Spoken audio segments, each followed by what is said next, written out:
And we are live. I still have a few things to set up before I am ready to go. So you're going to, folks, if you're actually watching, this might be a little boring, but that's okay. That's okay.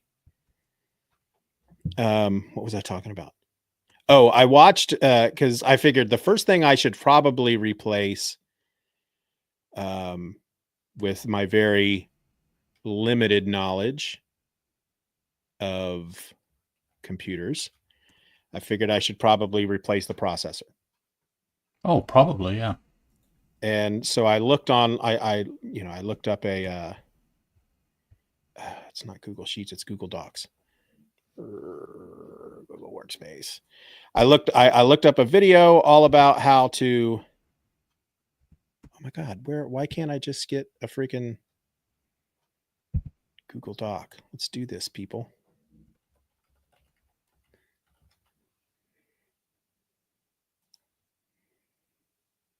Okay, here we go. There we go. There we go. I can't talk and do this stuff at the same time. I'm not that talented. And I was listening to a podcast before we started. And at one point in the podcast, I can never remember the name of the song. Some people call me the space cowboy. Mm-hmm. So that song is just will not get out of my head. Some people call me Maurice. Steve Miller Band. Yes, Steve Miller Band. Do you know the name of the song? Space Cowboy, I believe. Is it? Oh, cool. I believe.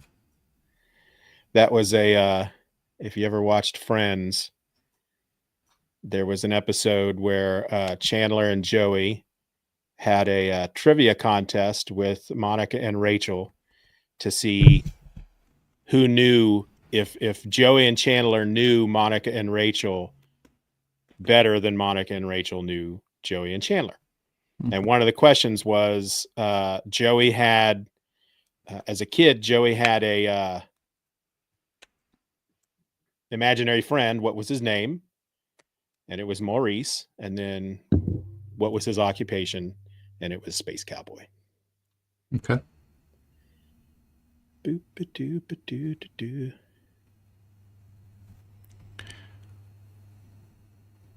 All right. Okay, I think I have everything pulled up that I need to have pulled up. I've got my notes. I've got the book.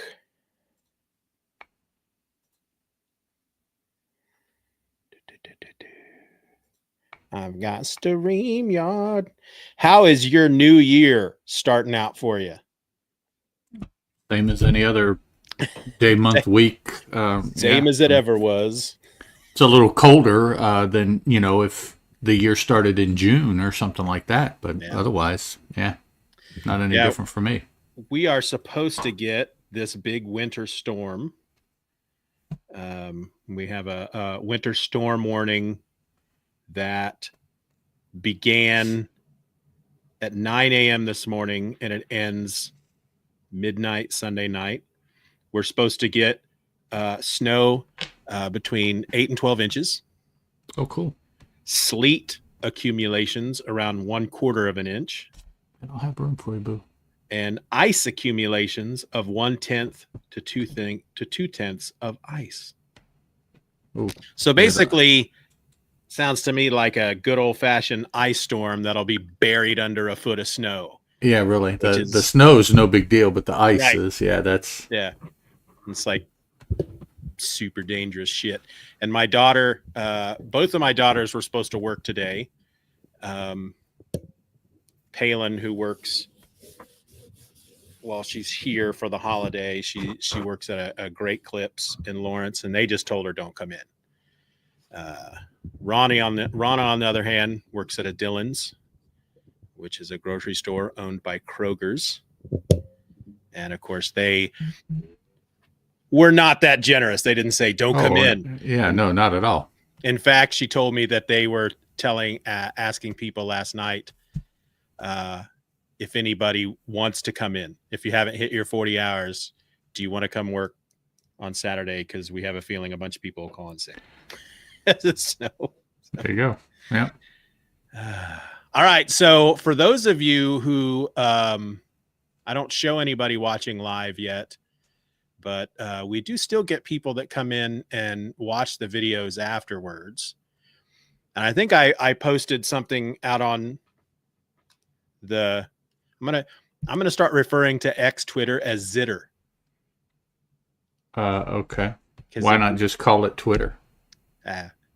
That's what it is. I don't care what the hell he names it. He can whatever. It's Twitter. You ask anybody, it's Twitter. That's true. Everybody always calls it Twitter. This actually normally what people say is on Twitter or X Twitter. You know, whatever you want to call it. That's usually what people. Yeah, it's Twitter. I mean, for what 10+ years it was Twitter.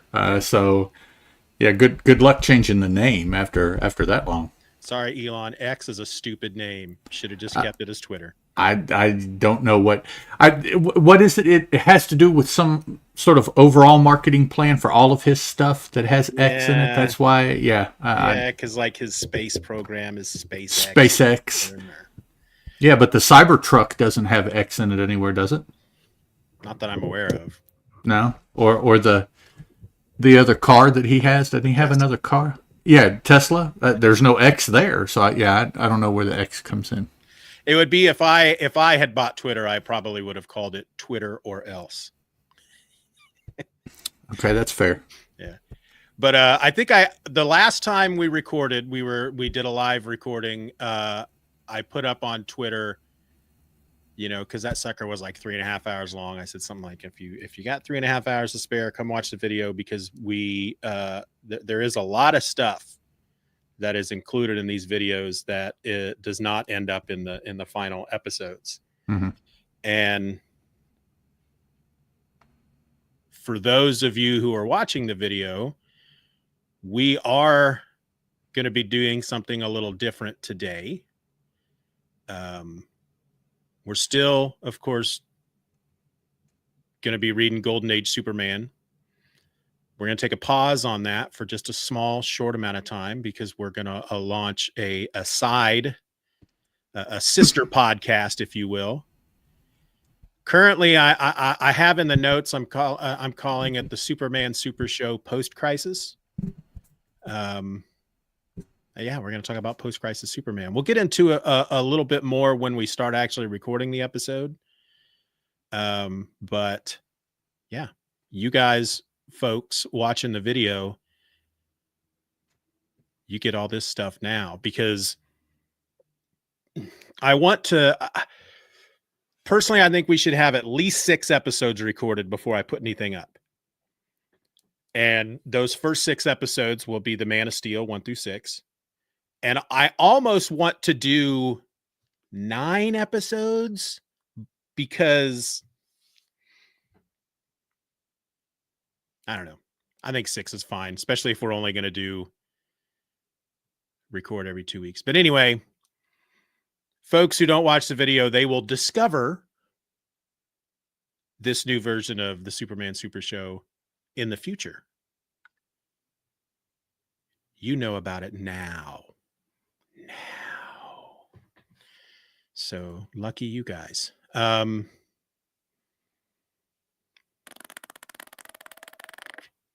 to my notes. So yeah, like I said, right now I'm calling it, actually what I have in the notes is Superman Super Show. Well, no, I have it as Post-Crisis. Mm-hmm. So one thing I found, though, is that typically if I'm starting up a new podcast or planning a podcast and I'm coming up with names, I have to say them out loud, as if, like, when we do the beginnings of Superman Super Show, you're listening to the Superman Super Show episode number, blah, blah, blah. I will do that in the car as I'm driving, just to hear what it sounds like when I say the name of the show out loud. And okay. if it doesn't roll off the tongue, then it's like I can't use that name. So I've been practicing the opening of this show, and we'll just, I may have to do it a couple of times to see how it what sounds best. So it may be called Superman Super Show Post Crisis. It may be called Superman Super Show Post Crisis Edition. We'll just see. Do you remember, Ed? Actually, no. I want to wait till we start recording before I ask you this question. Okay. Okay. All right. I only posted on the tweeters that we're streaming because, again, I have to log into everything else. I just don't want to. Okay. Oh, I need my Audacity open, don't I? Only to record. Yeah, that's kind of why we're here. Well, I mean, we'll have the audio that comes off of the video, but it never quite sounds as good. All right, so let's do 10 seconds of silence.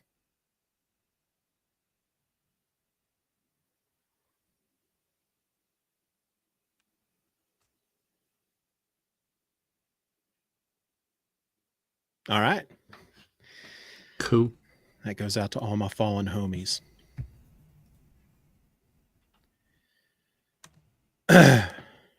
Take some water here. So remind me, Ed, are you in West Virginia or Virginia? West. I've recently finished watching The Cleveland Show. You ever watch that? I've heard of it, I believe. It's set in what I'm assuming is the fictional town of Stool Bend, Virginia. And so never heard of that. Nah. Yeah, I'm sure it's fictional. They have a lot of, they make a lot of jokes at the expense of Virginia.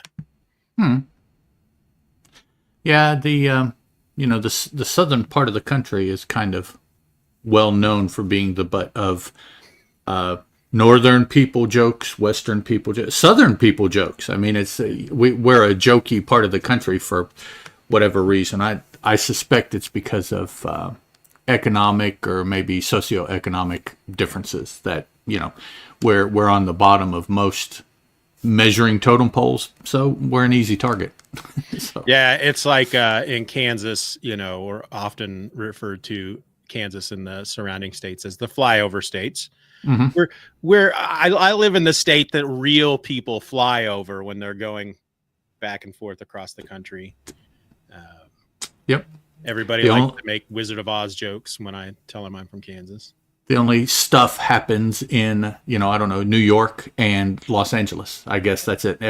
Just about everything else is flyover between the two with a stopover maybe somewhere in Miami. That's right. And I guess Boston is close enough to New York that, well, it's just counted as part of it. And then as far as LA, you've got, San Diego. Well, that's counted as part of it. So I guess you just go from coast to coast and nothing else matters. It's all. I mean, there's Chicago, but. True. Another layover like Miami, Chicago, north and south. And then I guess New York and LA is east and west. And that's all there is here. Yeah. Okay, fine. All right. You ready to get started? Yes, sir. Let's give this sucker a try. You're listening to the Superman Super Show post-crisis, episode number 1 from Out the Green Dawn. I'm going to try that one more time. You're listening to the Superman Super Show post-crisis edition, and this is episode number 1 from Out the Green Dawn. Hello and welcome to the Superman Super Show post-crisis. I'm a host. My name is Steeven, and 1,000 miles over there to my right is another host, Mr. Ed Moore. Howdy, folks. I'm trying to stay warm. I don't know what anyone else is doing, but if I look at my local gauge, it says 21 degrees, and that is up from 17 when I got up this morning. So. Yeah, that's cold. We're at 26, so you're colder than we are. Yeah, so that's what we're doing. Our high is expected to be 28, and I jokingly told the wife this morning, can you even consider that a high? Does that doesn't sound very high to me. Once you go below freezing, it's like, It's all the same. Yeah. You don't want to be in it. You don't want to be uncovered. You don't want to. Yeah, it's nasty. Yeah. So, post-crisis. We're gonna start talking about some post-crisis Superman here. I haven't had any crises. Have you? Oh, I think every day for me is a crisis. Oh, I'm sorry to hear that. Or I'm glad you make it through every day. Or yeah, I'm not Uh, sure what so position to take there. That's yeah. they're little mini crises, big crises. Yeah, Okay. you know, when you're neurodivergent, sometimes just trying to type in stuff on your phone with your big fat thumbs when you have to do it more than once, that's a crisis. Yeah, I'm not sure it has to do with any neuro anything. I think there's many people, regardless of any labels they want to hang, that yeah. Yeah. I am constantly, and anybody that checks anything, Twitter, Facebook, anywhere that I have to type, 9 times out of 10 there is one word in there that got goobered up, and I'm like, Yep. Yep. you know, F it. This is the 8th time, and the bitch is going through. That's Right. it's That's you right. know so. But the reason I ask about the crisis is perhaps I'm not sure who they would be, but perhaps someone listening isn't aware of what crisis we are posting after. Crisis on Infinite Earths. I have a bunch of notes to talk about what it means to be post-crisis and what we're going to be talking about. And we'll get into that here in a moment. But I wanted to ask you, well, actually, no, let's do that now, because then maybe some of the conversation afterwards is not going to make a lot of sense. If Okay. folks don't know what we mean by post-crisis. And, we say that almost jokingly, but you know what? There's nothing that annoys me more than listening to a podcast where people are talking about something from the past and they just act as if everybody knows what they're talking about. They don't explain it in any way. And True. 9 times out of 10, I don't know what they're talking about. And I wish they would explain it. And so I think sometimes I tend to over explain things on my shows just simply because of that. But let's talk about Crisis on Infinite Earths and how we get to a post-crisis DC universe. So back in the early 80s, the DC Comics, they felt that their continuity was a bit crazy with decades of overlapping storylines, alternate realities, and multiple Earths. They thought that it made the DC universe a bit confusing, especially for new readers. Now, that was DC's opinion. I think if you talk to people that were reading DC at the time, they may disagree. I think a lot of people had no problem distinguishing between, different worlds. But I guess the story that I had always read is that Marv Wolfman got a letter or talked to somebody at a convention or something. It was a kid, and they were telling Marv Wolfman that they didn't understand why there were 2 Supermen and blah blah and all that stuff. And so that's kind of where the genesis started. It's like kids and new readers coming into the DC universe, they feel a little bit overwhelmed, they don't understand, and so what they decided to do was launch this 12-issue miniseries throughout all of 1985. They called it Crisis on Infinite Earths. It would be, you might consider that the second big comic book event, the first being Marvel's Secret Wars, which was the year before, I believe, in 1984. And so what they did in Crisis on Infinite Earths ultimately is just blow up that current DC continuity. They just got rid of it. They took bits and pieces that they liked, shoved it all together, and they began a brand new DC universe. And so a lot of times when you're talking to folks who read DC Comics and have read DC Comics for a while, they may refer to characters pre-crisis or post-crisis. And so there was one universe pre-crisis, a second universe, a new universe after the Crisis on Infinite Earths. It got rid of the multiverse. There were no more alternate Earths. That lasted 20 years, maybe. If I can jump in here, Yeah. everything would have been fine if that is exactly what they did. Yeah. Trashed everything and started over. Yeah. But unfortunately, in starting over, they didn't start over. So they restarted from a point of confusion when what they were trying to do was alleviate confusion.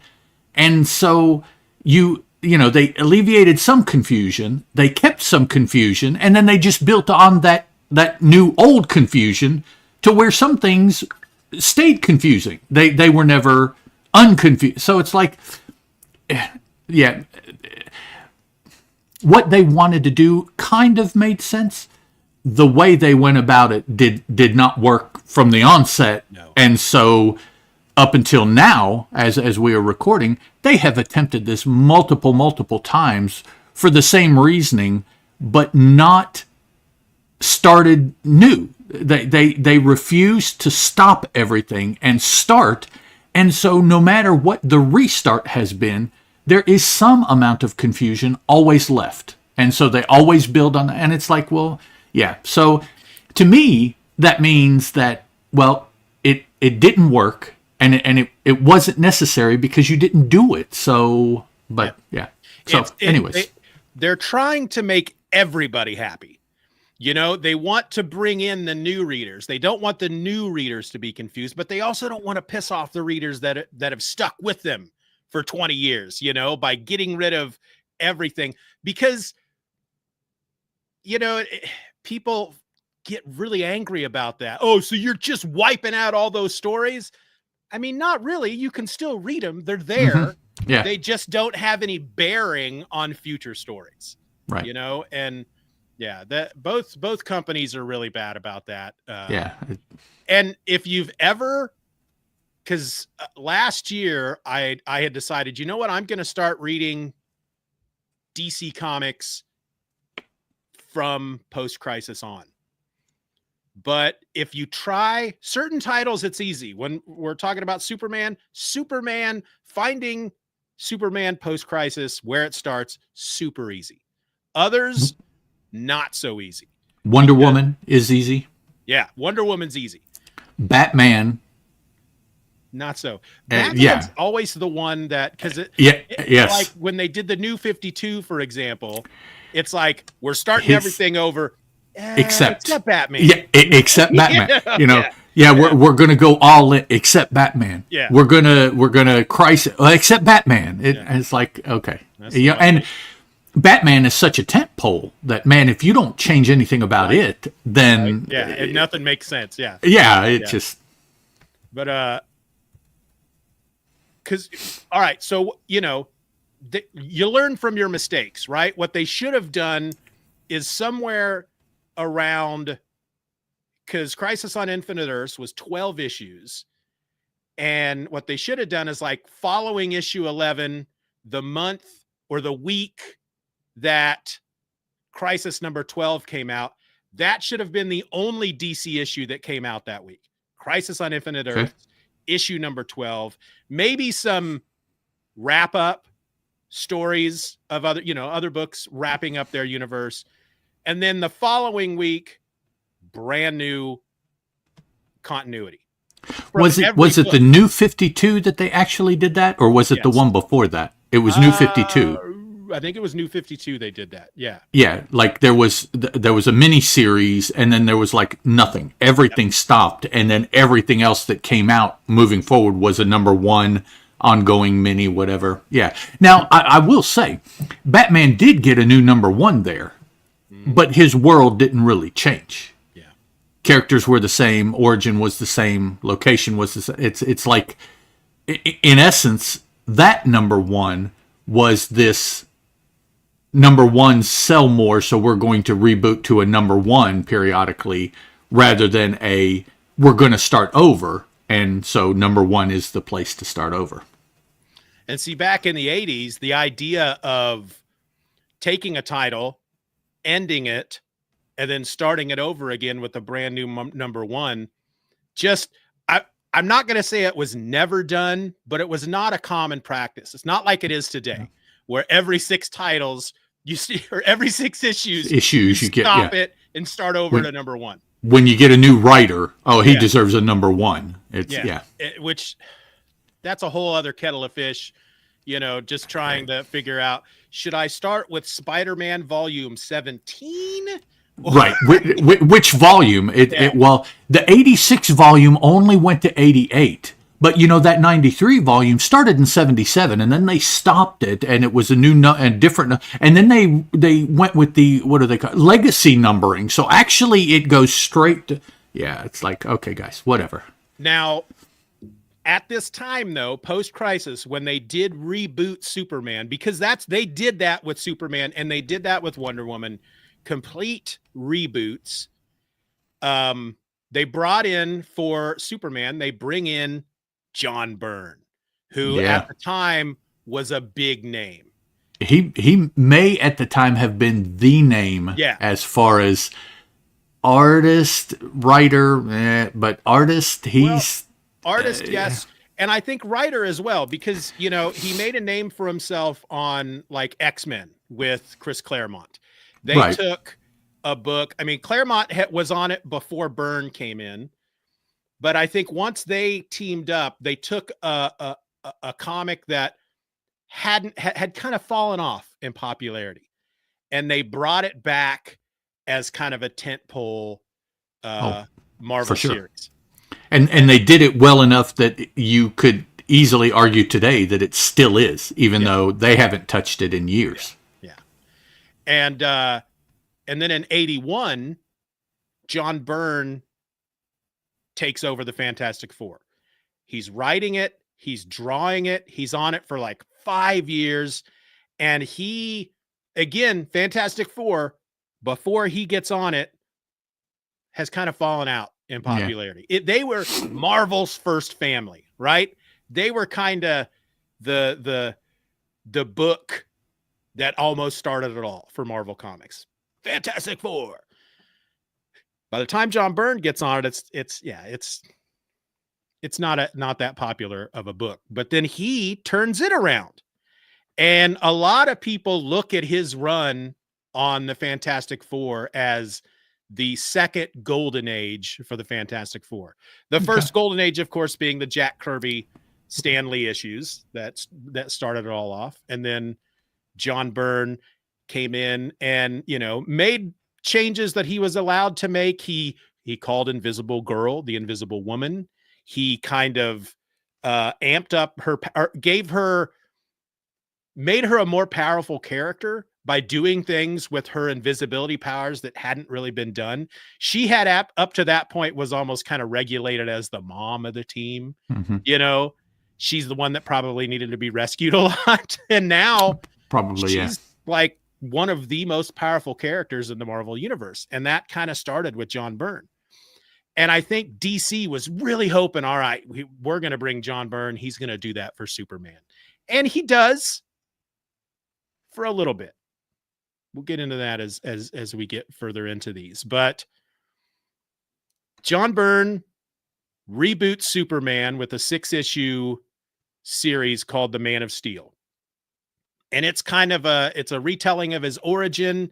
It's not a straight up origin story. It is and it isn't. Well, again, we'll get into that as we talk about the issues. But he kind of did this back to basics approach with Superman. He depowered him a bit. He some of the biggest changes he made was he got rid of all the other Kryptonians. Superman was the lone survivor of Krypton for a while back in the day, and then every once in a while, oh look, here's a Kryptonian that survived. Yeah, and he's got a cousin, and here's General Zod, and here's And so it got to a point where it's like they're just freaking Kryptonians all over the place. And so they got rid of that. Boom. No more Kryptonians. Superman is the last son of Krypton. He's the only survivor. They got rid of Superboy. Superman started developing his powers as he got older, and they really didn't reach maturity until he did. So he wasn't Superboy. Right. He didn't put on the costume until he was Superman. And then some of the other things that they did, and this kind of speaks to the whole how they didn't like to start stuff over with number one issues, because after Man of Steel, they wanted to do Superman number one. They wanted a whole new Superman title. It's going to be called Superman. issue number 1 was what they wanted. And I don't know if that was a DC wanted that, or if John Byrne wanted that, but at that point there was already a Superman title being published, and that title had gotten up to issue number 423 before the crisis ended and the reboot started. So here's what they did.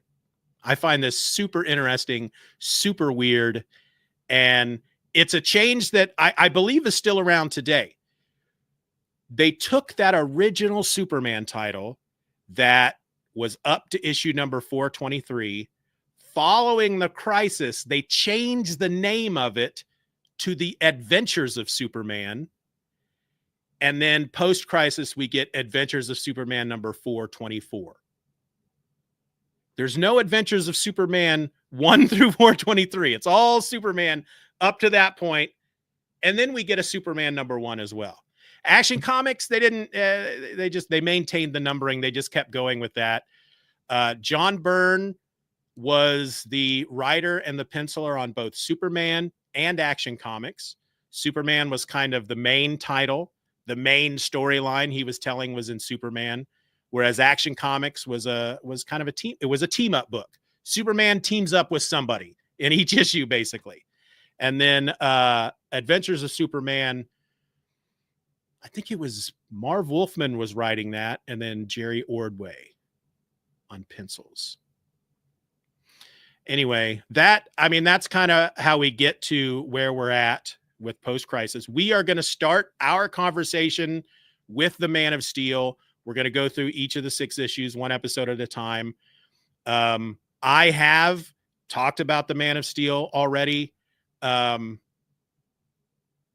Originally, I had tried to start a show called Superman or Else. Talked about those first 6 issues, didn't go any further. Now I have them over as the first season of the comic book show, but I haven't talked about these 6 issues with Ed.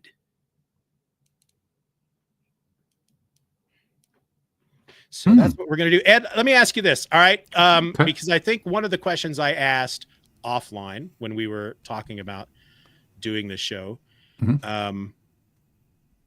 do you have you read a lot of post-crisis Superman? No. I read Crisis on Infinite Earths. At the time, I was very heavily X, and I was not in a position to have a whole lot of money other than the money I was spending on the X books. So, yes, it was intriguing.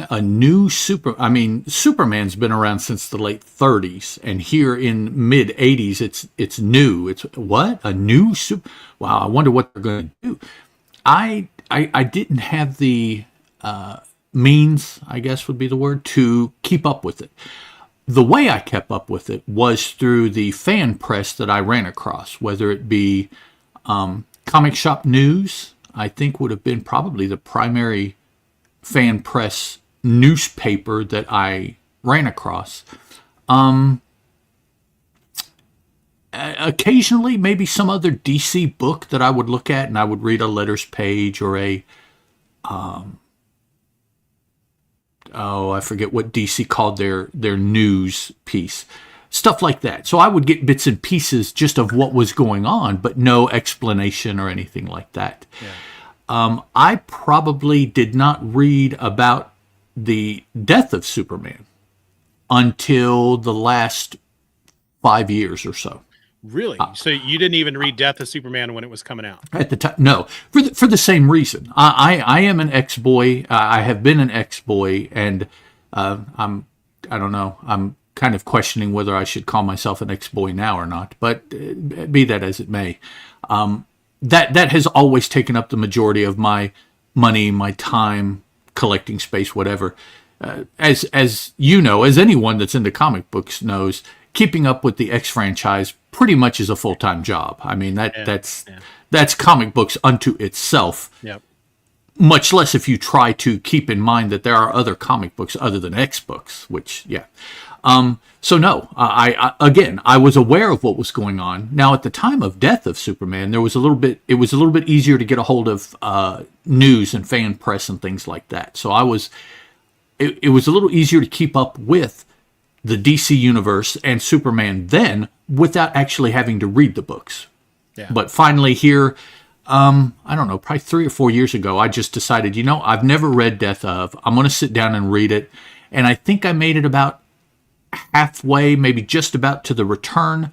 And then something just took my attention away, and I didn't finish that last chapter, or maybe the last part of the second chapter and then that final chapter or something like that. So as far as Superman, the vast majority of my Superman reading has been Golden Age Superman for obvious reasons. Yeah, nice. Otherwise, it's just keeping up with the news, second and third hand, what's going on with Superman and things like that. Recently, I have tried, but it's just not stuck with the, well, I will say Absolute Superman has kind of stuck. But the All-In and whatever they called it right before that, I was trying some of the titles, some of the Superman titles, and I don't know. It just, I am not currently doing it other than the books we talk about. So when it comes to the 6-issue mini Man of Steel, and then any of the, well, let's call it the John Byrne era of Superman, before planning to do this episode, had you read any of those before? Not that I recall. Reading the 2 issues in front of us today, nothing struck me as familiar, so I don't think I have ever picked them up before. Okay, this will be fun then. I have I've read the Man of Steel miniseries numerous times. I read it as it was coming out only because my older brother got them, and I think he got them simply because of John Byrne, because he was an X-Men guy. Okay. He was reading X-Men and then the Fantastic Four. I was at an age where at the time I was not going to the comic book store. I was still kind of I don't know, I might have been, what is this, 86? Oh my God, Steven's trying to do math live. What year were you born, dog? 1972. 86 would be 14. 14. So I was 14 when this came out, which means that I wasn't driving. I didn't have a license. So I wasn't going to the comic book store. I was getting G.I. Joe and Captain America in the mail. And then my older brother, he was driving, he was working. We had a comic book store he would go to. He had a pull box. He'd get the comics and he'd read them. And then he'd let me and my little brother read them. And so that's how I was introduced to Superman comics. Really, I have been a fan of Superman since I was 5 years old and I started watching the Super Friends. But when it comes to Superman comics, I did not start reading them until 1986. And it was simply because my older brother, David, was getting them. I read the 6-issue Man of Steel. I got into, he continued to buy Superman and Action Comics. I don't know if he got the Adventures of Superman because they were not done by John Byrne. But at some point in there, before John Byrne left, he stopped getting the issues, and so I stopped reading them and didn't get back into Superman. It was the death of Superman that got me back into Superman. So there's a big chunk there between somewhere in the first year or so of the John Byrne era and then 92, 93, right, when the death of Superman starts. And so I have been wanting to do a post-crisis Superman read and then podcast about it for a long time. Okay. And I just didn't have the time. And I thought, you know what? Let's see if Ed wants to talk about him with me, and we'll make it part of the Superman Super Show. Because sure. I'm really looking forward to getting into these. Okay. So let's just get into it then. Let's do it. We're kicking it off here in the first episode with the Man of Steel #1. This issue was published by DC Comics on July 10th, 1986, and it is entitled Beyond the Green Dawn. It was penciled and ink, or no, it was penciled by John Byrne. Dick Giordano was the inker. The letters were by John Costanza. The colors were by Thomas Ziuko. And here's what happened in the issue. Actually, I always have to watch myself with John Costanza. Can't tell you how many times I've said George Costanza. Absolutely. Yep. I've actually had people call me out on it on the internet. Jokingly, but yeah. All right, here's what happened in the issue. On the doomed planet of Krypton, the scientist Jor-El discovers that the planet's core has become unstable, triggering a catastrophic chain reaction that will destroy his world. Unable to save his people, Jor-El places his unborn son, Kal-El, into a specially designed birthing matrix attached to a rocket.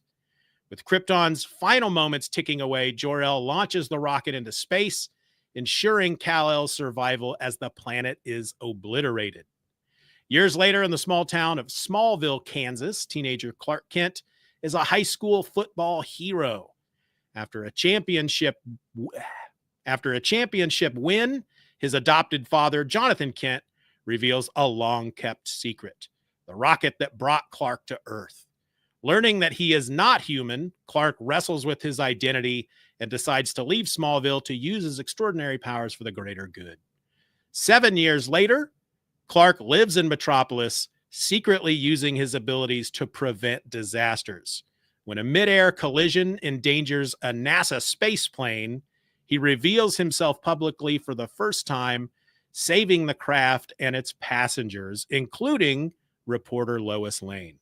Overwhelmed by the public's reaction, Clark returns to Smallville, where his parents help him craft a new costumed identity. With his iconic suit and an unassuming alter ego, Clark Kent takes his first steps as Superman, ready to embrace his destiny as a hero. Ed, what'd you think about this one? Okay, first off, probably the most difficult thing for me when reading this was trying to not let any other knowledge that I may have of Superman get in the way, whether it be Reeves movies, the current movie, anything contemporary that I have read, anything in the golden age that just is not the case anymore. You know, there is so much of this, and they're little things. The overall picture of Superman has always stayed the same, pretty much. It's fundamental. Yeah. But it's all the minutia that I'm like, wait, didn't he? No, not in this one. Can't he? No, not the, his suit, doesn't it? No, not in this one. So it's, you know, it wasn't difficult, but there was effort for me to put aside anything else and just take in what I was being exposed to in this issue and the second issue, the two that I read. Now, having said that, I very, very much, from a comic book sense, enjoyed both issues. I thought they were very, very enjoyable, to the point that when I got done with the second issue and sat back for a minute, the first thing that ran through my head was, gosh, I wish that books were still written this way. Yeah. So that's my first impression, which I thought was a pretty positive one. Yeah. Oh, yeah. And so by both issues, if you're new to the Superman Super Show, if this version is the first time you're listening to us, Ed and I get together and record 2 episodes at a time. So we have both read the first 2 issues. So you may hear us kind of go back and forth throughout these next 2 episodes. Let's talk about the cover real quick. Okay. Did you know that there's an alternate cover? I think so. Is this the book that is officially tagged as like the first variant cover? The first variant cover specifically created to sell as a marketing gimmick. Okay. Yeah. Okay. Yeah. There, you know, I talked about it in the episode of the comic book show, but there were other based on pricing models and blah blah blah and Right, direct yeah, and but market and blah blah blah. There are other variant covers, but this was the first one where they said, let's do a second cover for this first one and sell twice as many issues. right, because those people will buy that cover as well as the A cover. So well, and yeah. they actually, and because they did, I believe they produced them as a 50-50 split. So there were just as many of one cover as there was the other. So if you go into the comic book store, you're going to find both covers. Oh, you could actually pick which one or both. Yeah. Okay, that's exactly. Cool. What and a concept. I know that my brother bought what is considered the variant cover, and that's the one that's the close-up of Superman or Clark Kent opening up his shirt, revealing the Superman logo underneath. And he's standing over on the left side of the cover, right? Is that that's the main cover. Oh, okay. That's you get the full body shot of Clark opening up his shirt, and then you got he's on one side, and that's kind of a theme that the each issue of this 6-issue miniseries has that. I guess we'll just call it trade dress for the covers. Each cover has the same makeup, except for issue 1 that has this alternate cover, which is the close up. Oh, of him from like the nose to right. The okay. Basically. Yeah. Exposing the S on the costume. Okay. Yeah. All right. I guess my first impressions, it's freaking John Byrne's Superman. I think I've mentioned it on tons of other shows, but because this was my introduction to Superman in the comics, John Byrne his Superman is my Superman. Mm-hmm. And not only was I reading this at the time, but my brother was also getting the Legends miniseries, the event, the first post-crisis event. And that was drawn by John Byrne. So when Superman was in that, for me, when I think of Superman, I think of John Byrne. And that's so, yeah, I think it's an interesting take on the origin. We'll talk about that as we dig in deeper. But it's a little, I do find it when I kind of like you, I have to dismiss everything, even though I read this, brand new, getting into Superman for the first time in 1986. Since then, I've been inundated with Superman stuff since then. So you do got to kind of forget all that. I do find it interesting that this first issue has like 3 big time jumps in it. The first one makes sense, of course. You go from the destruction of the planet to Clark as a teenager, but then you go from Clark as a teenager to Clark as an adult. And I don't remember if it's obvious that there are time jumps in it, but what you'll learn as you go through this 6 issues is that there are other smaller time jumps that aren't always as noticeable. And I think I had read these 4 times before I realized in a subsequent issue, oh, well, this is even a few years after what happened in this one. And so. All right, Ed, you want to take us through the issue, and we'll kind of go page by page, and then we'll point out the various things that stood out to us and whatnot. Okay. The very first story page is a full page panel.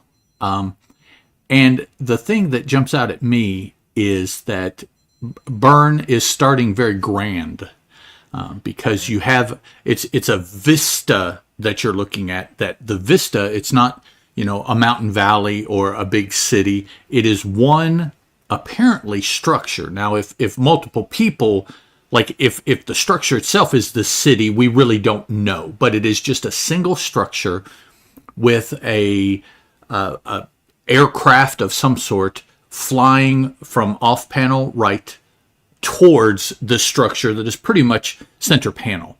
The part of the planet that this structure is built on doesn't necessarily look like the most habitable. It's very craggy, rocky, mountainy, and then you just have this big structure coming out of nowhere there. So already it's like you're wondering, well, maybe this isn't the best planet for biologics because it just doesn't look inviting. Yeah, and it's very obvious just from this one panel that we're on an alien planet. The rocky outcroppings, the craggy surroundings are all green. The sky is green. And then the sun, well, I'm seeing kind of a purplish pink sun. It's supposed to be a red sun, but. Right. My computer is acting weird. So let me. Technology sucks, but we love it. There we go. Okay. It is fixed or quasi-fixed. Okay, whatever.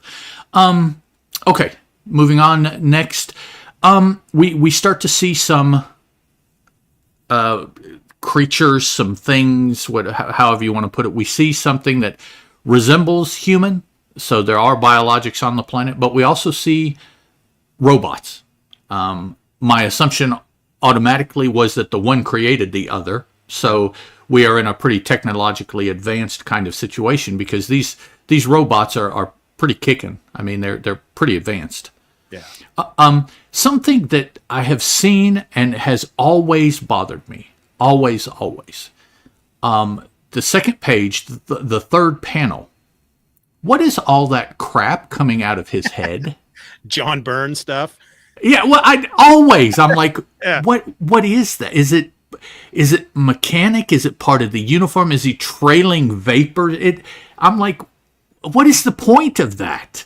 Yeah, I don't know. So, it's, Kirby had Kirby Crackle.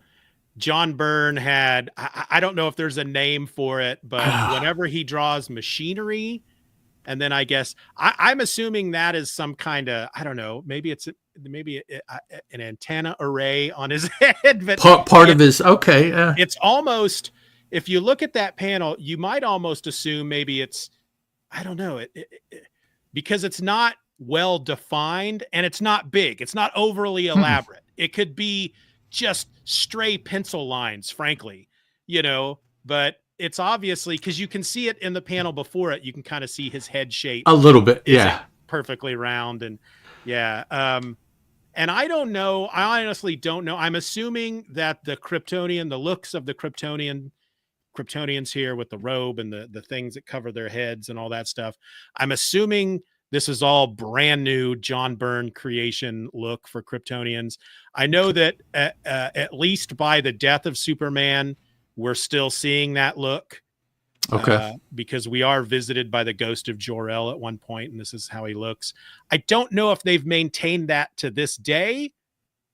And again, I don't know if this is what I'm assuming this is not what Kryptonians look like before John Byrne. But as far as I know, for me, it's how Kryptonians are. Yeah. Yeah. This is where the Superman world began for me.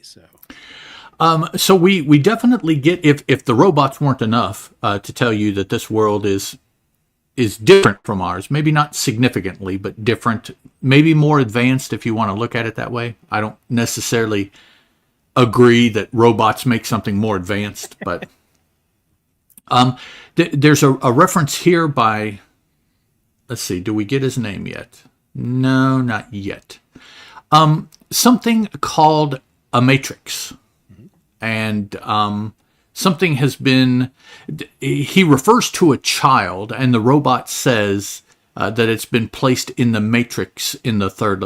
So something different is going on with the making of people or the rearing of people or something like that. There's no, we don't really have children and matrices now, except like in movies and stuff. So that automatically made me think, along with the robots and of course the artwork, that we must be dealing with something that is more advanced technologically than what we are now. Definitely what they were 40 years ago, right? 40, yeah, almost exactly 40 years ago, actually.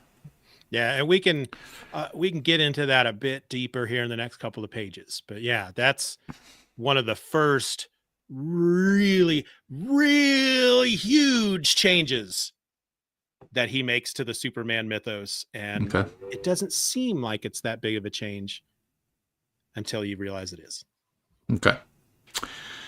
All right. Now, moving on to the next page, we see that indeed there is a very major difference. He's looking at a large sphere that is set on some sort of pedestal. And he refers to my son as you see a small face, kind of like in a, to me, it struck me as like a fantasy scrying sphere where you're looking into it and you're seeing Yeah. somewhere else. Okay. But immediately, though, you don't get the impression that he's looking out at something, but that there is something in the sphere, and it looks like a small human. He refers to it as my son. So automatically I'm thinking, wow, so your child is, I don't know. Is it growing in this? Is it making in this? Is it, but inside this sphere is something he is referring to as his child. We see his name, the man, for the first time, Jor-El, as he's being yelled at from across the room by somebody. Yep.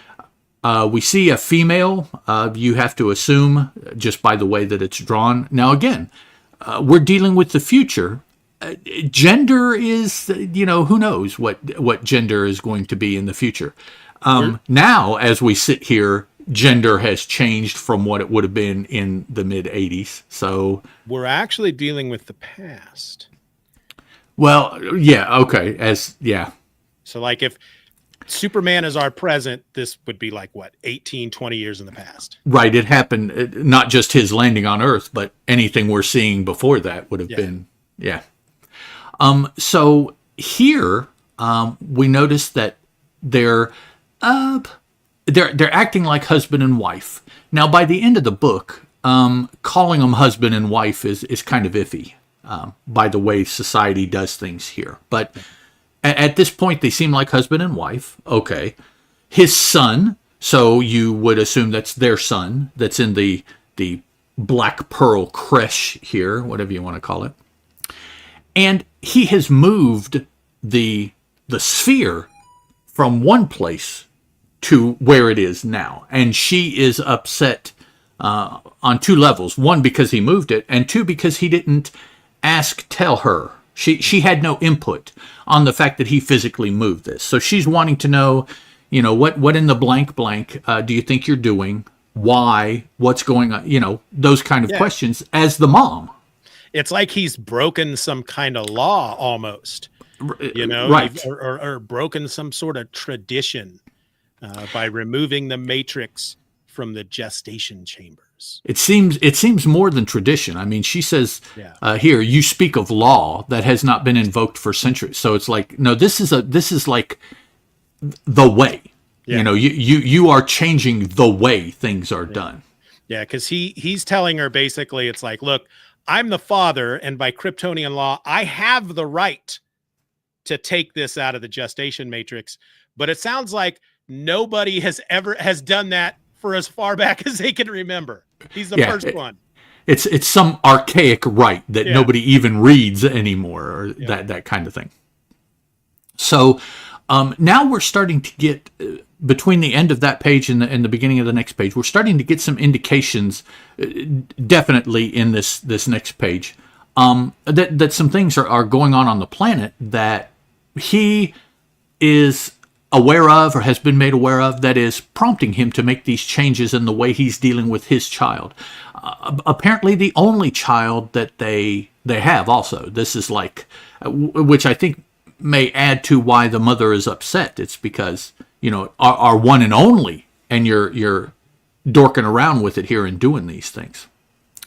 So we find out that the planet is pretty near, which to me, it's kind of interesting that this has been going on, but they're finding out about it at a point that is well past any non-return, because we see the end results of what his concern is by the end of this issue. And it's The issue itself, as far as this Kryptonian scene, is probably just minutes long, maybe hours, very short number of hours at the longest. So I mean, it's like, oh well, I'm doing this because we have evidence of this and this happening on the planet, and I don't think it's a good thing. I think something is going to happen. Boom, the planet's gone. It's like, wow. Now, as bringing up this being the origin of Superman, I think calling it the origin is a very, very loose usage of the word origin, because there are volumes of details that are not gone into, right? For reasons, on purpose. I mean, he could have done whatever he wanted to, but he specifically has left huge gaps where he or anyone else can add to what he is building. So he's building a building, and he's left out whole stories in the building, but yet it's managed to stay upright. Now, maybe that's not the best analogy, but to me that's kind of the way to look at it. He has a ground floor, yeah. And even he didn't even complete the ground floor, and then he went up and built some of the third floor, and then some of the eighth floor, and so not only can you add to the floors, but you can add to the intervening floors as well as the overall story. And that you definitely are picking that up here, because time jumps that you mentioned aside, which we haven't even really gotten to one yet, it's still very, what we're seeing is a very small window of time, yeah. Given an overall view of time itself. So, and I really appreciate that about this story, because the fact of the matter is, even at this time, even by 1986, most people know Superman's quote unquote origin. Comes from the planet Krypton, planet blows up, they send baby Kal-El to Earth, he becomes Superman. So it's like, he's telling that it's like he doesn't want to spend a lot of time with that, because unlike Hollywood, who keeps telling Batman's origin over and over and over, or Spider-Man, or Spider-Man, it's like he's all right, I have to tell this story, but I'm gonna just give you the basics, and I'm gonna include a couple of things. I'm going to use it to include a couple of things that makes my version of Superman a bit different. And yeah. Basically that's all he's telling. Yeah. The differences from, like you said, the overall picture we know, but here's this point and this point and this point. And one of those points I like is his explanation for why there is kryptonite, which yes. Anyone that knows Superman knows that kryptonite is kind of an important part of his mythology. Yeah, it's like I'm trying to think back to when I first read this, and because I had, the Superman movie, the Donner Superman movie had been out by this point, so I'd seen that, and so, it's always Krypton blew up. You've never really, at least I never really felt like I got any kind of real explanation other than the fact that it's an old planet, something about it became unstable, which, makes sense. Earthquakes, blah, blah, blah. You got a planet gets to be a certain age, just like a human being, and it's going to die.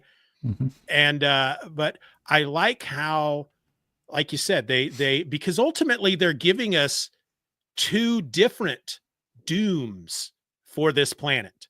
The first doom is that because of, how does he put it? A chain reaction within the core of Krypton has caused vast pressures to build within the planet's crust.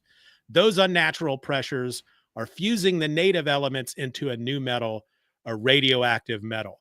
And so that's kind of this plague, apparently, that's happening across Krypton. That's why the rocks, all the landscape is green. That's the kryptonite, and it's killing everybody.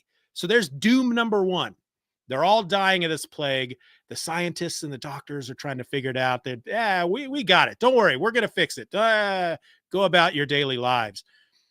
But Jor-El, I feel like, and correct me if you got a different impression, but I feel like Jor-El is the only one who discovers beyond this plague that's killing us all, these pressures are actually going to cause the whole planet to blow up, and it could happen any moment at this point, because he's just returned. So it's like he's just returned from going out and investigating. He's traveled all over Krypton. He's looked into what's going on, and it's like, up to that point, the impression I got is up to that point, they knew that this plague was happening.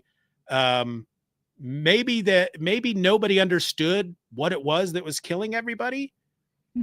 Maybe They did, but he's the only one that has actually gotten off his ass to really look into it and figure out what was going on.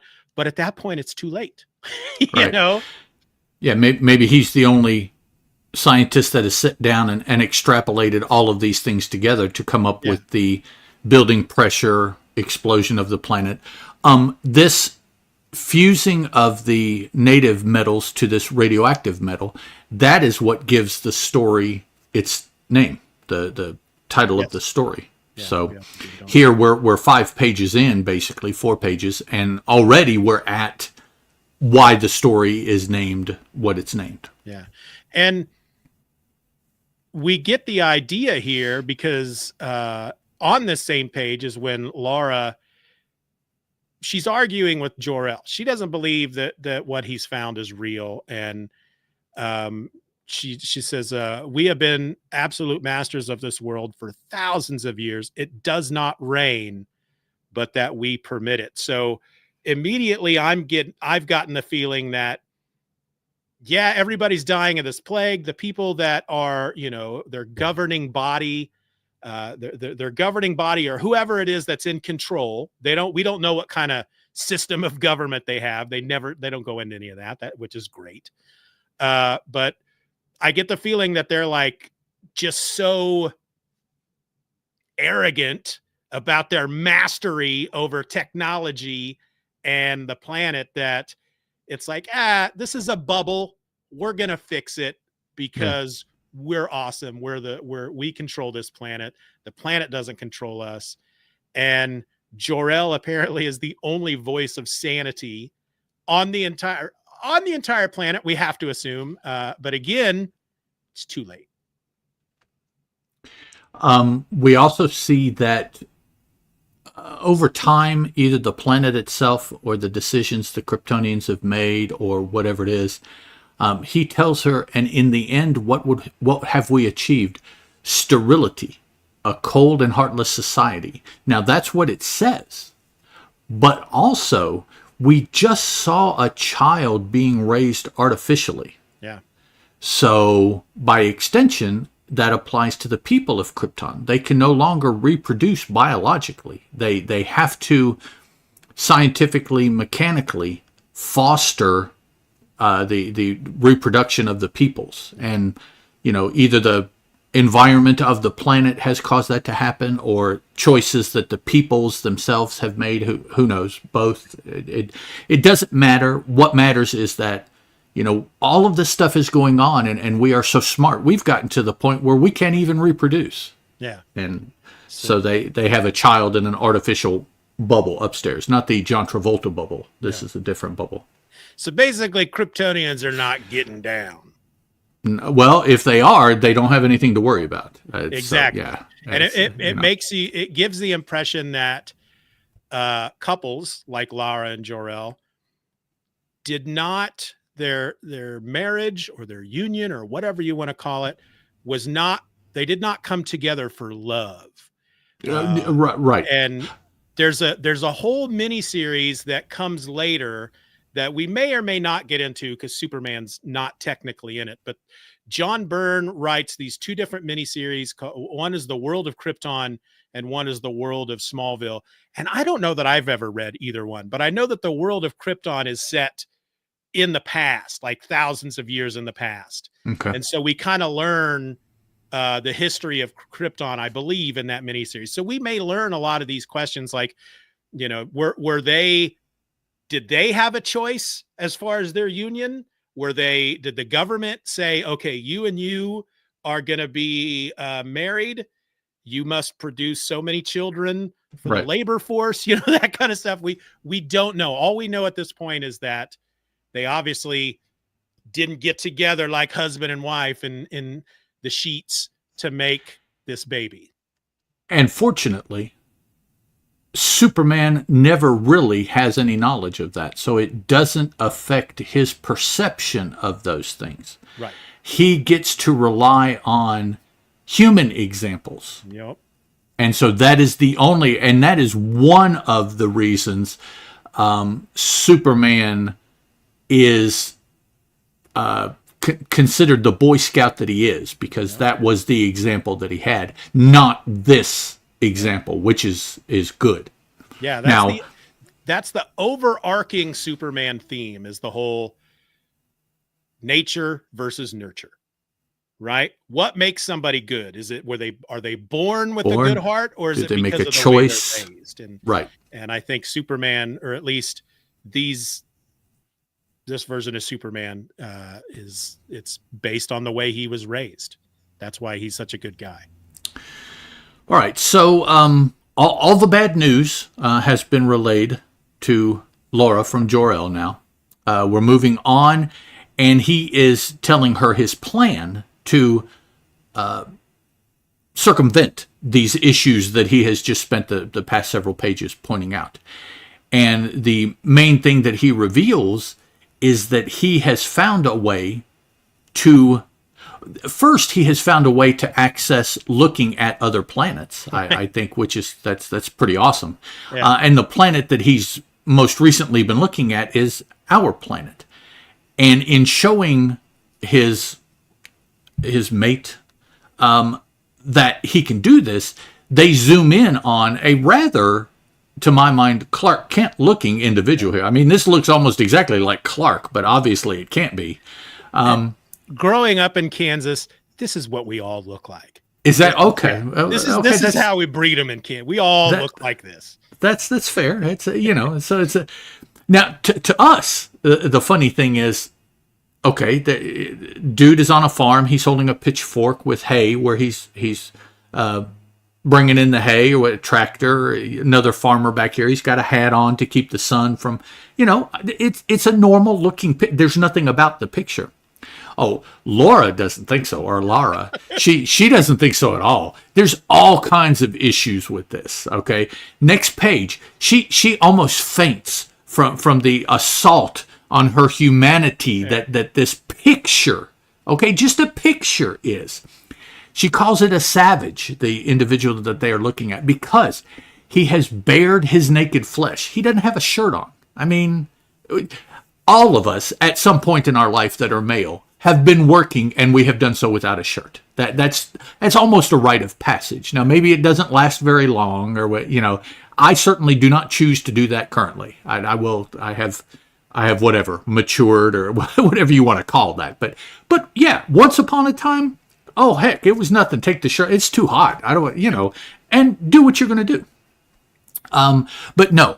To the Kryptonians and to Lara, that's and not only that, but you can see that he's hairy. So his hairiness is not covered, much less the flesh. He's naked. It's not naked. He just doesn't have a shirt on. He had long pants on. He had boots, but he didn't have a shirt, and that's just.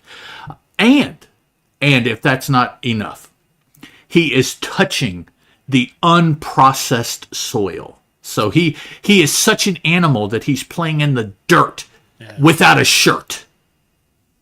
And she just, it's almost more than she can bear. Jor-El's, I can almost see him standing back kind of looking at her like, really? Yeah, she asks him, what kind of hell do you seek to send our child into? He changes her mind right quick, though. Yes, because he tells her what we have come to know about Superman, and that is because of the sun that the Earth revolves around, their baby, Cal, which I don't know, have they even thrown his name out yet? I don't think so, no. I don't think so. So baby Cal will be like a human solar battery. He'll absorb the radiation, the energy that this kind of sun, a yellow sun, puts out, and it will make him more. It will make him faster, stronger. And she's like, oh, so you mean like he'll be able to take over and rule because he's the best there is on the planet? Which I don't necessarily think was what he had in mind, but no, it's really kind of weird here that because she comes off as this hysterical, almost Puritan, I don't know, and yeah, her immediate thought is, oh, he's going to be almost a god. So that means he's going to rule over them and he's going to shape their planet to be more like ours. And he's like, well, it's almost like he is the single human, if you want to use that word, on the planet. And everyone else are like the Vulcans or something. Easily the most humane, because she probably is the representative of like everyone else. And Jor-El is a minority, maybe of just one. I would like to think that there has to be more than just one on the whole planet. But maybe there's only one person that thinks like he does. Who knows? So we have the baby. We have I'm going to send him off this planet. We have a how and we have a where, but we don't have a how. We sort of have a how. We know the road to where we're going to go, in essence, but we don't know the vehicle. So we know part of the how. So the next part of the story is the how. He's going to take the matrix, the black pearl creche that their child is in, attach it to a hyperdrive, send it through this connection in hyperspace that he has found to another planet, the planet being Earth, and their sun will absorb the rays of a yellow sun and get stronger, faster. Oh, and according to Mom, he'll be able to rule. He'll be a king, a god, whatever. So the after he leaves the planet picture is kind of complete with this admission of I said hyper. It's a hyper light drive. I don't know the difference, but I guess it should be noted that. So it's not just light speed; it's hyper light. Yes, ludicrous speed. Is that what space yes, called? he's gone to plaid. Is what he's preparing to do. Yes. In the midst of all this, kind of in the midst. I mean, his part of the discussion is kind of over. He has revealed everything that needs to be revealed. The planet just starts to break up beneath him. It is that time that he warned was coming at some point, and the point is now. Yeah, the planet has been waiting simply for him to give us all that information. It's like, is he done? All right, blow up now. That's it. And also note for anybody that has the book that the blow up is in green also.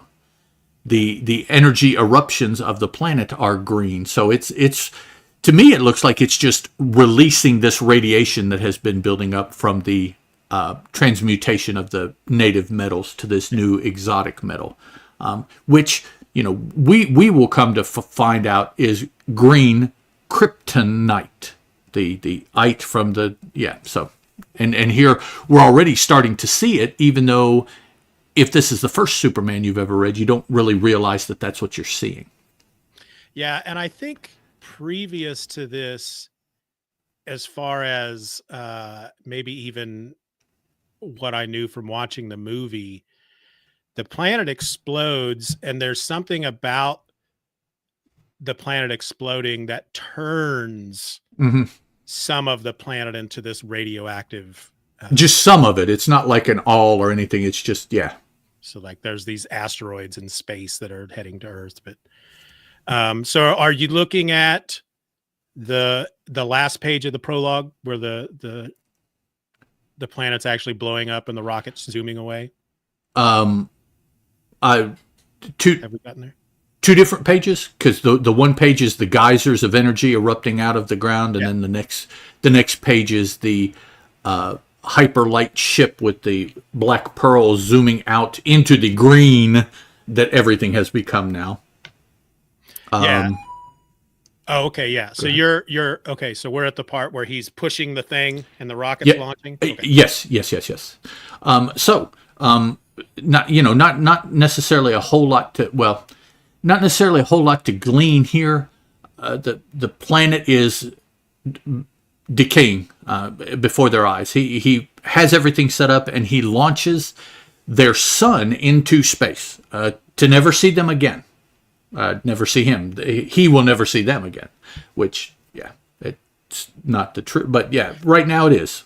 And here's the answer to the question I brought up earlier. I totally forgot that they talk about this, because after the rocket takes off, it's just him and Laura, and he says, from the moment I was first shown your hollow image and told your seed and mine would be mingled Yes. in the matrix, I have felt an unknown emotion stirring in my heart. So obviously, yeah, they're just told you two are pairing up, and it sounds like they're only paired up to produce children.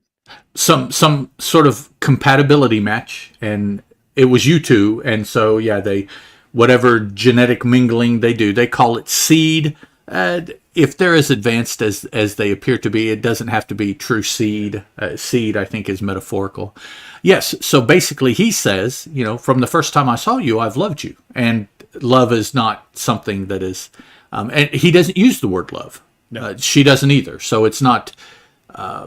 At some point, the Kryptonians lost the term.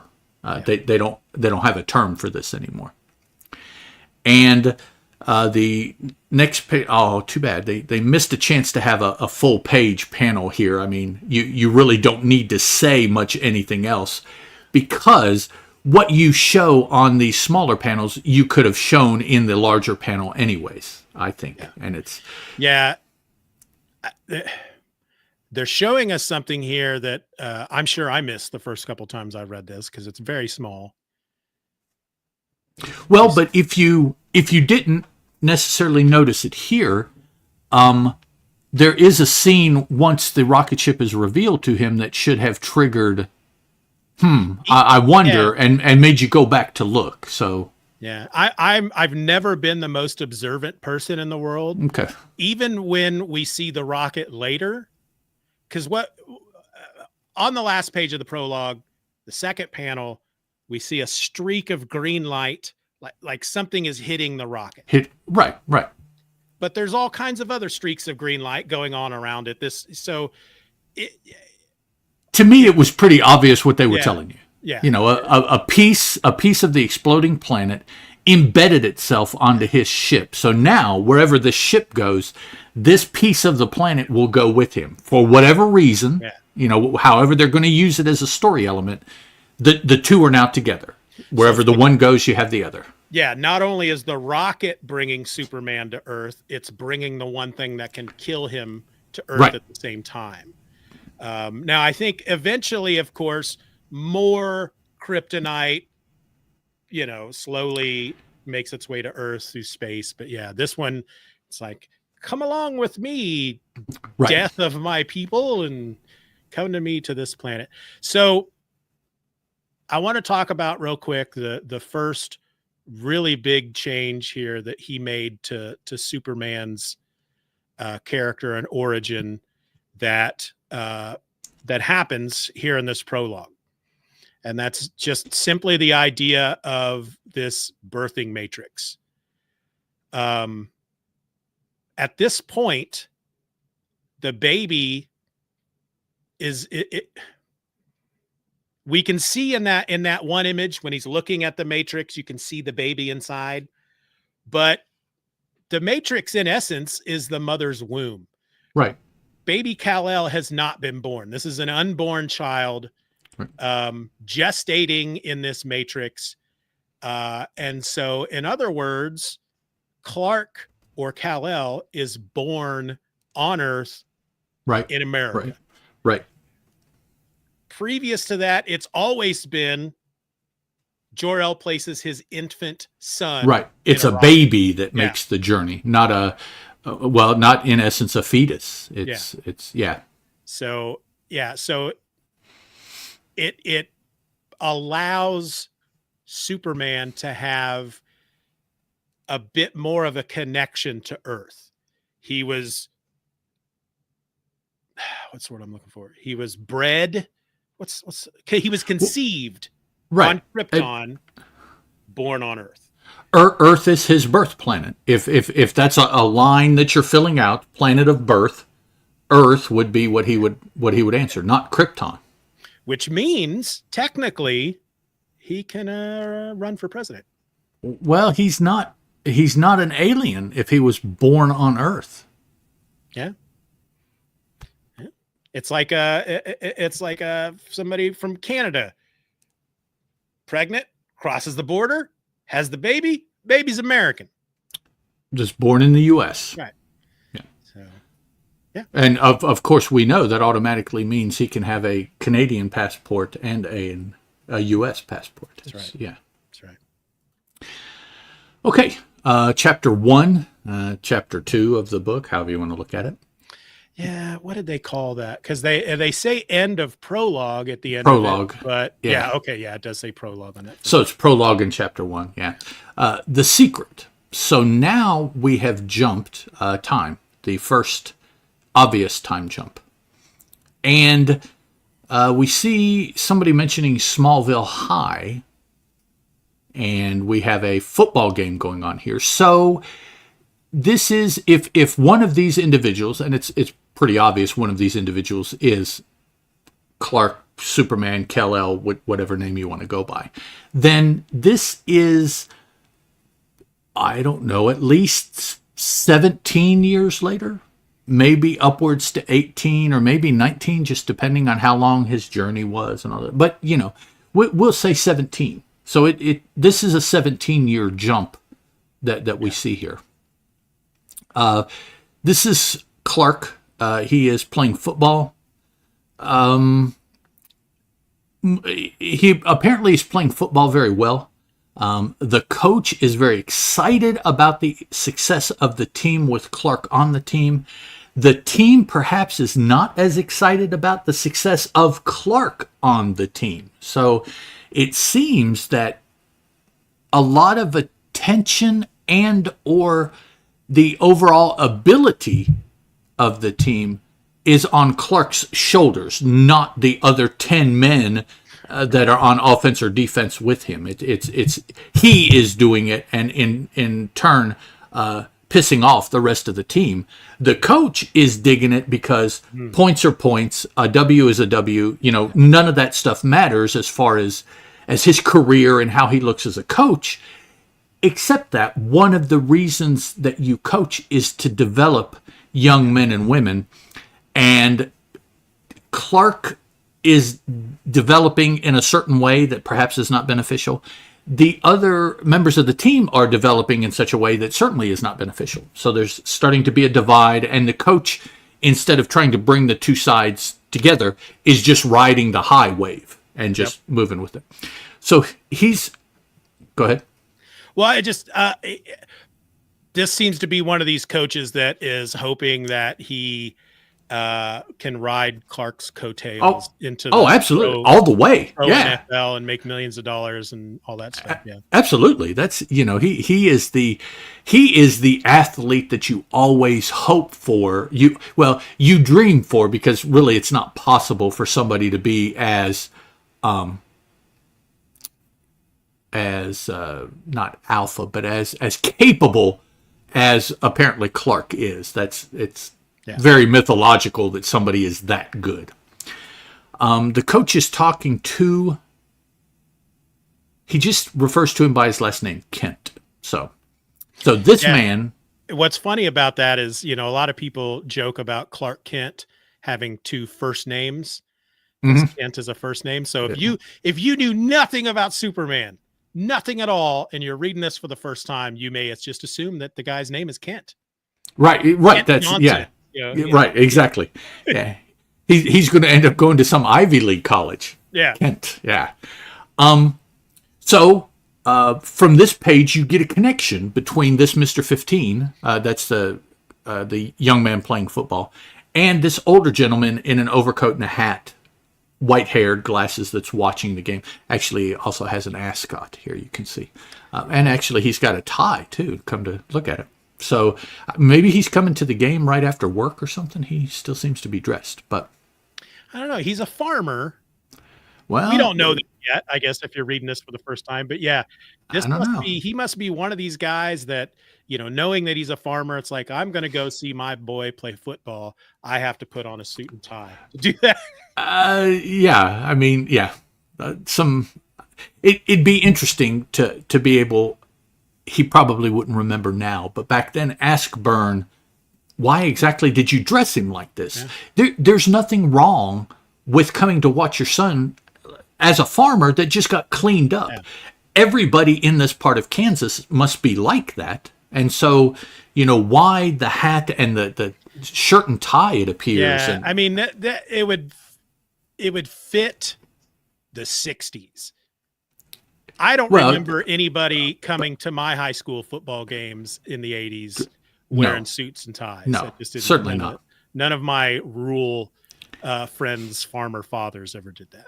Now, some of the coaches will on the sidelines will be dressed like this. Yep. Bear Bryant, the longtime coach for the Green Bay Packers. That's professional, though. I can't remember his name. But, yeah, they always looked rather dandy over on the sideline.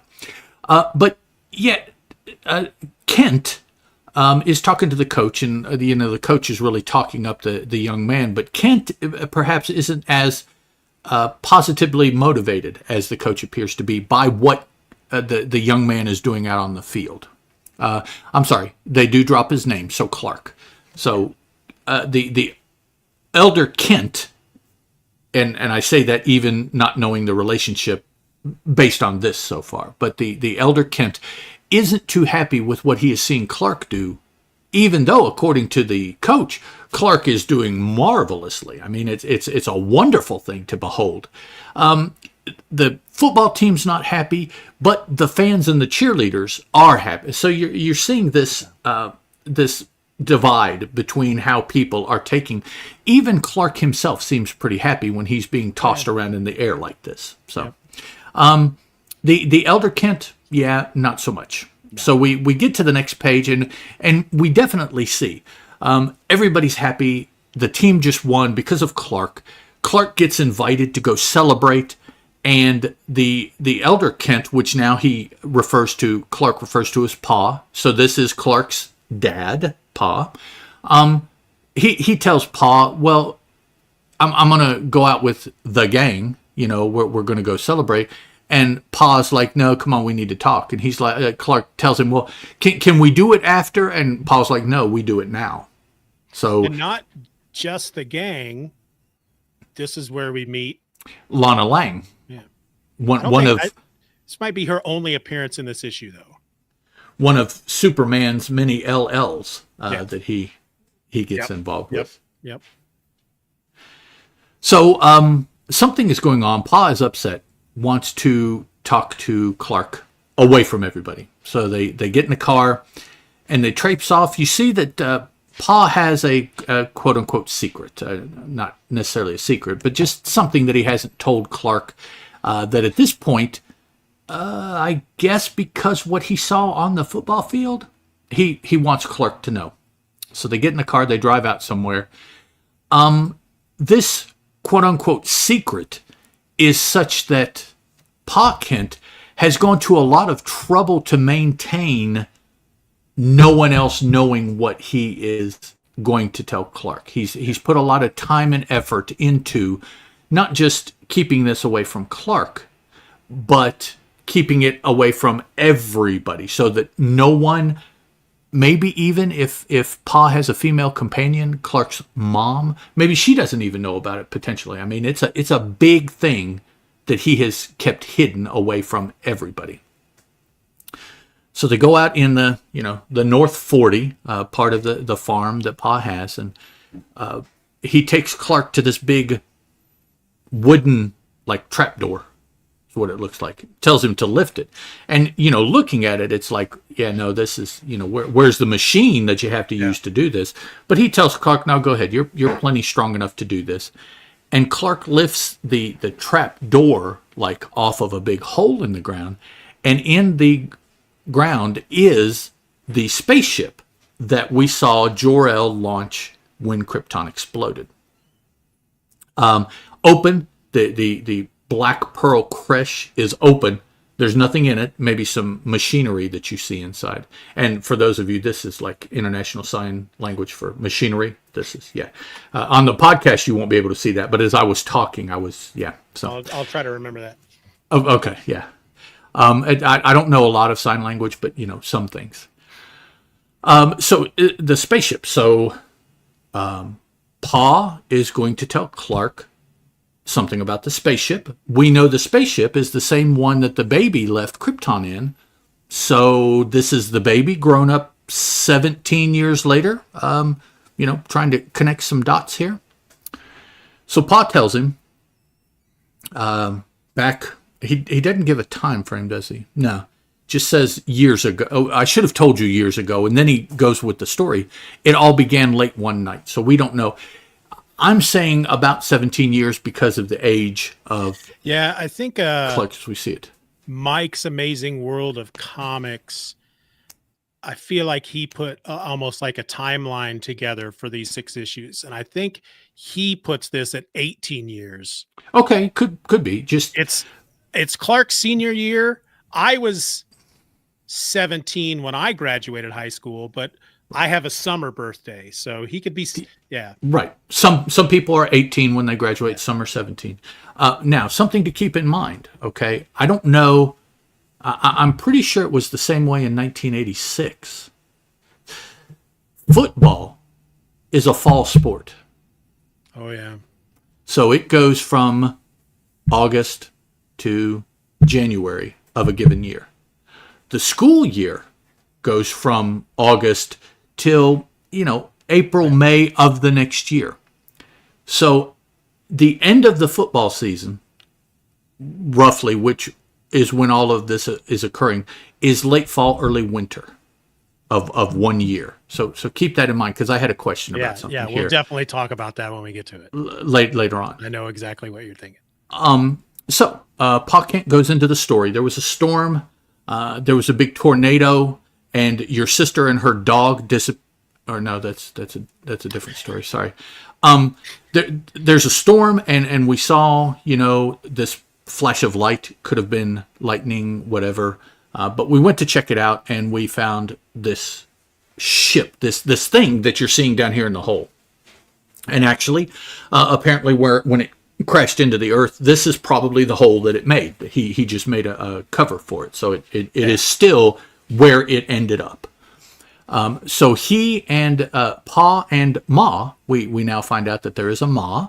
We find out that Pa's name is Jonathan, so it's Jonathan and Ma and Clark.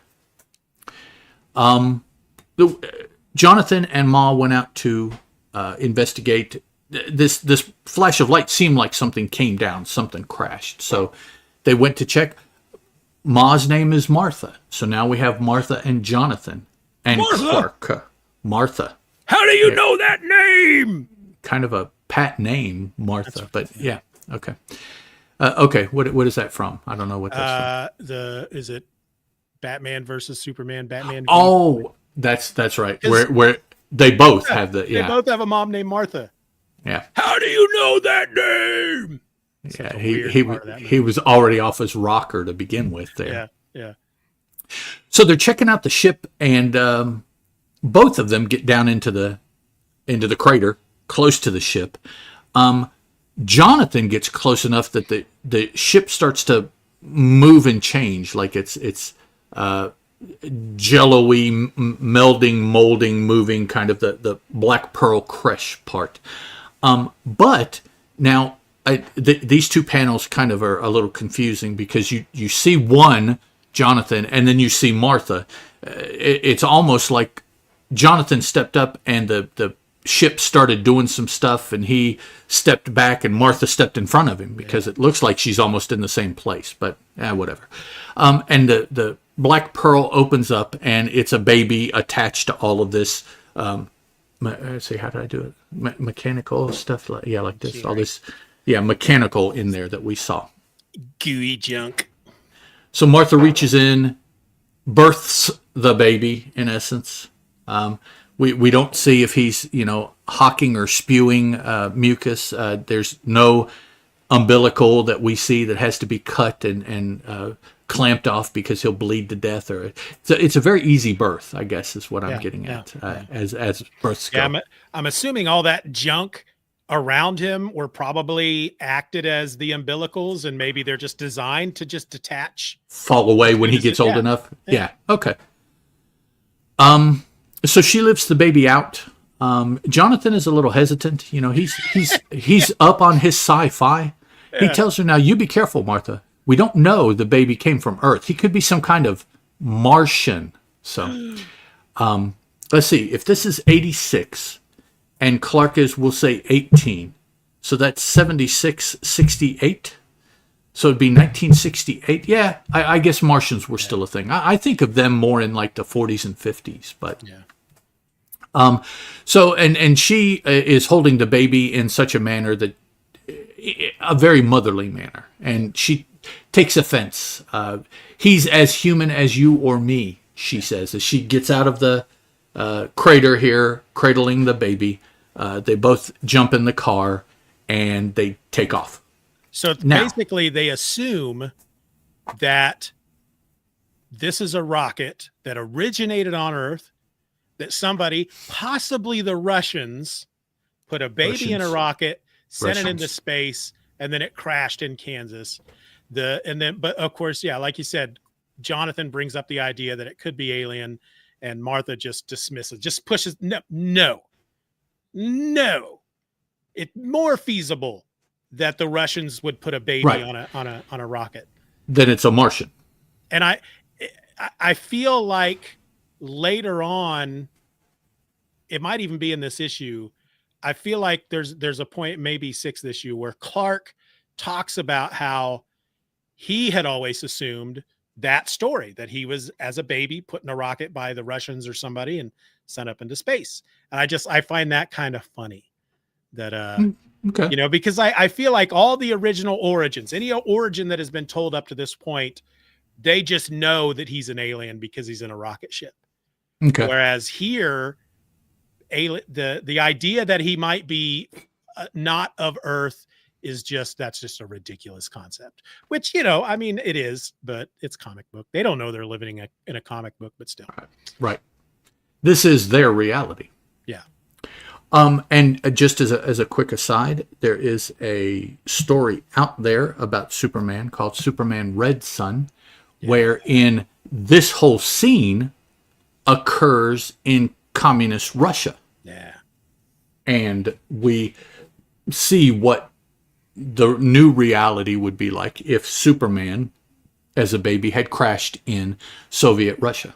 And so, I think that was a Mark Miller and written book. And, it goes back to that whole nature versus nurture. What would Superman turn out? How would he turn out if he was raised in communist Russia? There's another Elseworlds called Superman True Brit, which was co-written by John Cleese of Monty Python, in which the rocket lands in England and is found by an English couple. It also is drawn by John Byrne. It's played up as jokey. It's very cartoony and jokey, but it's, it's all, what would Superman be like if he was British? And it really plays up on the whole British stereotypes. It's kind of funny. But all right, so now, as far as the wide world's impression of the Kents, we have kind of a conundrum, because this is late in the year when they find the baby. It's also late in the year real time as Kent is being told this story, but it's late in the year, and now Martha and Jonathan have this baby, and they need to kind of figure out how they're going to tell people whenever the time comes to tell people about the baby. Well, fortunately, the storm that was being initiated in the story looked like a different kind of storm to me. But when they went and found the baby, is a big blizzard snowstorm. And so it keeps the Kents separate from the town from any visits, keeps them from getting out for 5 months. That's a hell of a snowstorm, let me just say. I call BS on that. That's That's- obviously John Burns from Canada. So maybe there are rural areas of Canada where that happens. But I recall winters growing up in Kansas with a crap ton of snow. And but even for the folks that live out in our rural communities, I just within a week or two. I mean, you're not talking months of anything. You're talking days to a week, or maybe for the way out folks, maybe a couple weeks, and that's it. Either the weather turned, or somebody finally got to them, or a combination. But it's like 5 months. How in the world are you going to have enough stuff to live for 5 months? How are you going to feed a baby for 5 months? I mean, especially when you didn't have one to begin with. Yeah. So exactly. you didn't plan for it. Yeah. So nobody has seen Jonathan or Martha for 5 months. So you can kind of slip in a pregnancy that wasn't showing the last time you saw. And over the 5 months, the baby was born at home. And so that's the story that the outside world hears from the Kents as far as baby Clark. And we do find out that the Kents have been trying for a little while unsuccessfully to have a child. So it's welcome news, and probably that much more easily accepted that they now do have a child, because they've been planning to. They just haven't been able to have one. Oh, interesting. I just thought of that. They haven't been able to have one biologically, much like the Kryptonian. But okay. So it's basically the way they kind of brush it off is that their friends are just so happy for them that they finally achieved that they don't even question it. Scenes of growing up. Here is the first introduction of Lana Lang as far as linear time goes. When they're in grade school, it looks like, and he meets Lana. I'm thinking that this dude back here behind him kicking the can is going to turn out to be somebody too, but they're not named, because that would be an excellent way to insert them into his mythos is this picture. Next up, we start seeing examples of Clark not being like other children. He's out cutting across the McCullough's property, and his pa happens to be on the roadside next to the property going wherever, and he sees Kent out running in the field and sees that Kent's moving and whatever. Being in the field where he doesn't belong has triggered a bull, and so the bull now is chasing him, catches up to him and runs him down. So Pa jumps out of the truck, horrified. He's going to find the mangled body of his still very young son. But when he finds him, other than his clothing being torn, which I question, he's fine. There's nothing wrong with him. And I question about his clothing being torn because his mom makes it a point to talk about things being skin tight. Yeah. And that's also another question that I wanted to bring up. So his body produces some kind of field that protects the clothing within a certain distance from the body. Is that? Yeah. Okay. Yeah. So apparently it's not working yet, or these things are too loose, which I mean, it's possible, but it seems a bit inconsistent that because it would have been more impressive if even his clothes here were not messed up. It's like, oh, dude, not just you, but your clothes too. The legs of his jeans do look fairly baggy. Well, and the jacket. I mean, we know that jackets are kind of baggy. So, yeah, okay. Yeah, and I know that I meant to make a note of that. I don't think I did. So John Byrne introduced Superman's bioelectric aura, a force field around his body, which explains why his skin-tight costume remains undamaged while the cape is always getting shredded. Oh, yes, the cape. Okay. And apparently he based the idea on, I'm going to use air quotes, real science. Yes. inspired by a book called The Secret House. It's about the bioelectric energy that surrounds the human body and repels dust and grime. Okay, I've never heard of that. Yeah, Okay. neither have I. Okay, so we're moving. Go So ahead. I guess he was reading the book or reading an article about it, and he went, "Hey, that's how I can get away with his costume never being torn up all the time." Right, and the fact, like you said, that his cape does get shredded, but the outfit itself does not. Yeah. Which is good because he would go through hella clothes. I mean, his clothing budget would be out of this world. No pun Later intended. on, they always, when they do the even other reboots and whatnot, it's always that his costume was made from Kryptonian fabrics. Right, is made of strong as he is. So, but that's not how they position it here. By the end of what is that? End of this? No, I guess it's the end of this issue where. Which is it's why I've always, a good example is the Man of Steel movie with Henry Cavill. It's when he's in the costume and he's with Lois Lane or something, and she says something about the S on his chest, and he goes, "Oh, it's the Kryptonian symbol for hope." And I've that is, I don't like them changing that to a Kryptonian thing. I like the fact that he's got a big S on his chest for Superman. That's why it's there. It's not a Kryptonian heritage thing. It's always bugged me.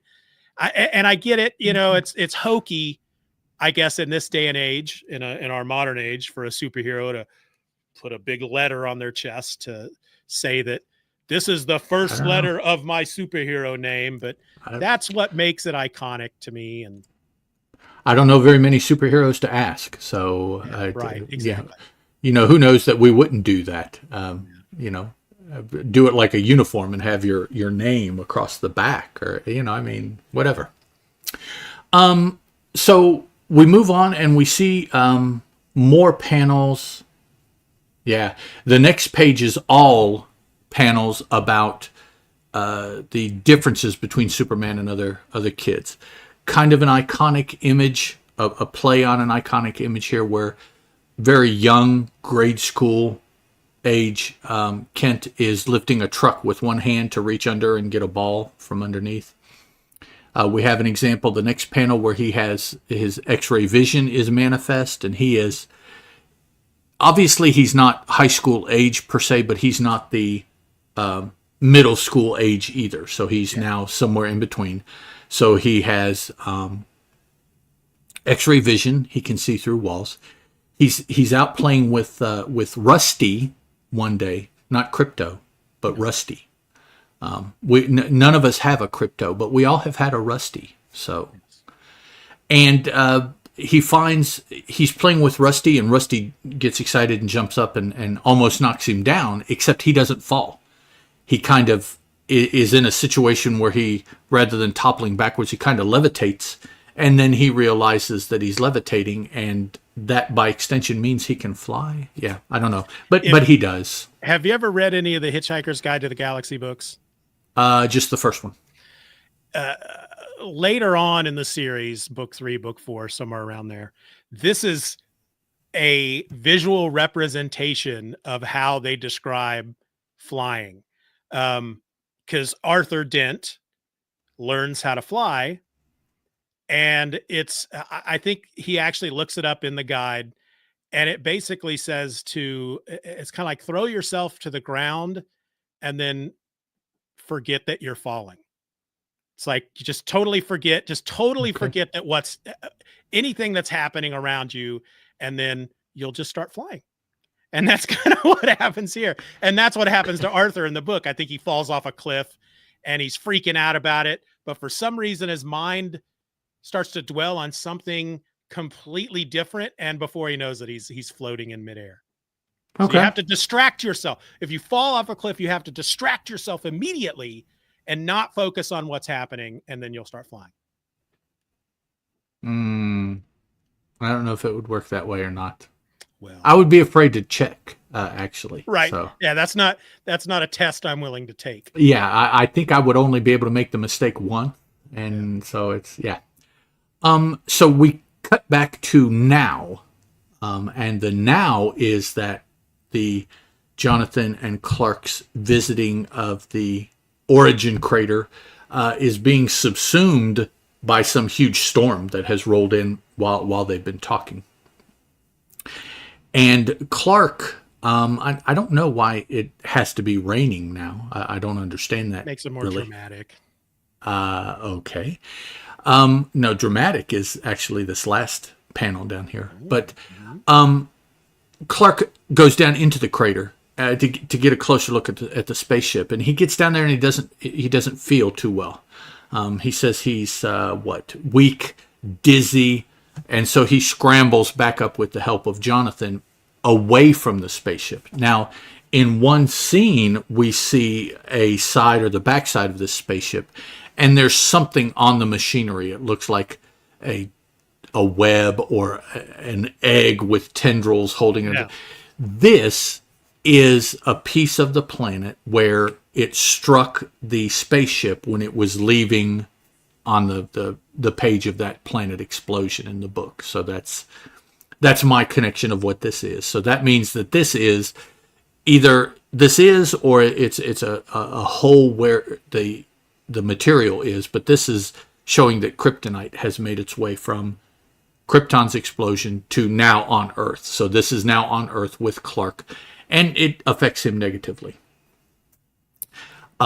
Jonathan and Clark get in the car and they drive off. As they're driving off, we have some individual standing here in a hat and an overcoat in the rain that has been apparently spying on them. Yeah. So, and that's all we know. I don't think we really get any other reference to this in this issue at all. That it's just No, we don't. I'm not going to spoil who it is. It's not. I mean, it's not anybody really. I mean, it is, but it isn't. We won't learn his identity until Superman #1. Let's just put it that way. Okay. They hint at it again in the 6th issue of this mini, slightly. It's, for somebody who's, like I said, I'm not the most observant person in the world. It's like I noticed that when I read it, and then since it doesn't come up again in the rest of the issue, right. I don't even know that when they revealed who it was in issue 1 of Superman that I realized that it was this guy. Okay. We'll talk about it when we get to Superman #1. All right, so Jonathan and Clark get back home. Martha is here. She asks because Jonathan told her before he left to pick up Clark that he was going to tell Clark, and so now Martha is asking, did you tell him? So Jonathan and Martha, of course, have been on the same page for years, and now Clark is on that same page. So everybody knows roughly as much as there is to know about this individual that fell from the sky one day and for the last 18 years, 17 years has grown up here. But during this time, Clark has had an epiphany. He is different, and in ways that difference makes him superior, but not in a haughty, snotty kind of way. Superior as in measurables. Bigger, faster, stronger, probably smarter, better reflexes, et cetera, et cetera, et cetera. And so because of that, he realizes that he realizes that he has great powers. And because he has great powers, he has great responsibilities. That's right. So thank you, Uncle Ben, for that. Now, this is what struck me as curious. Clark decides tomorrow, now that I know about myself, tomorrow I have to go do what it is I am meant to do with all of these powers, abilities, whatever that I have. So he looks like he's going out the door. Maybe he's going to his room, wherever, but he leaves. He says he's going out into the world tomorrow, but before he goes, there's somebody he has to see. Okay, so he's going to talk to somebody, but he's heading out tomorrow. Okay, he just had his last football game presumably. So he has not graduated high school. Nope. And he takes off. Yep. Now, we don't know who he goes and sees. We have, this is another time jump. This we find out is about, do they say 7 years later? Yeah, 7 years later. Okay, so for the past 7 years, Clark has been plying his trade wherever without a high school degree. Right. And unless at some point up to now he went back and got the degree, Yeah. Clark Kent has never had a high school degree. Superman did not finish high school. Yeah. I can only assume he got his high school equivalency at some point, because I'm fairly certain he goes to college. It's going to come up somewhere that he doesn't Yeah. have it. Yeah. So, I mean, yeah. So I don't know. But this positions him as not a high school graduate. And that's not I don't intend that to be a pejorative or anything like that. Just he left and didn't finish high school. And the weird thing about it is, again, I have read this miniseries, especially over the last 5 years. I've read it at least 3 times. Going further into the John Byrne run, I don't have a lot of memories of that. So I don't know if this ever actually comes up ever again. I don't know. So I don't know if he's meant, if that's what John Byrne is actually inferring here, is that he's leaving school. He's not going to finish his last year, which seems like Jonathan and Martha just would not allow that to happen. I understand what you got to do, boy. You've got a bigger purpose in life, but you got to finish your high school and you got to get, you got just a semester left, basically, he's Right. close to graduating. And so, it's so if anybody knows, let us know, but I don't know if they ever address it again. So that leads me to believe that either A,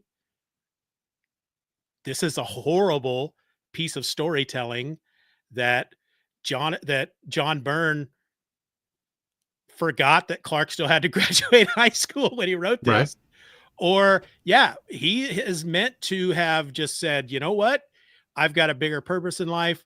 I don't need to graduate high school. I'm just going to set on out tomorrow. Boom. The only similarity I can think of is people, particularly for World War II, maybe one, not subsequently, that went into the military without finishing school. Yeah.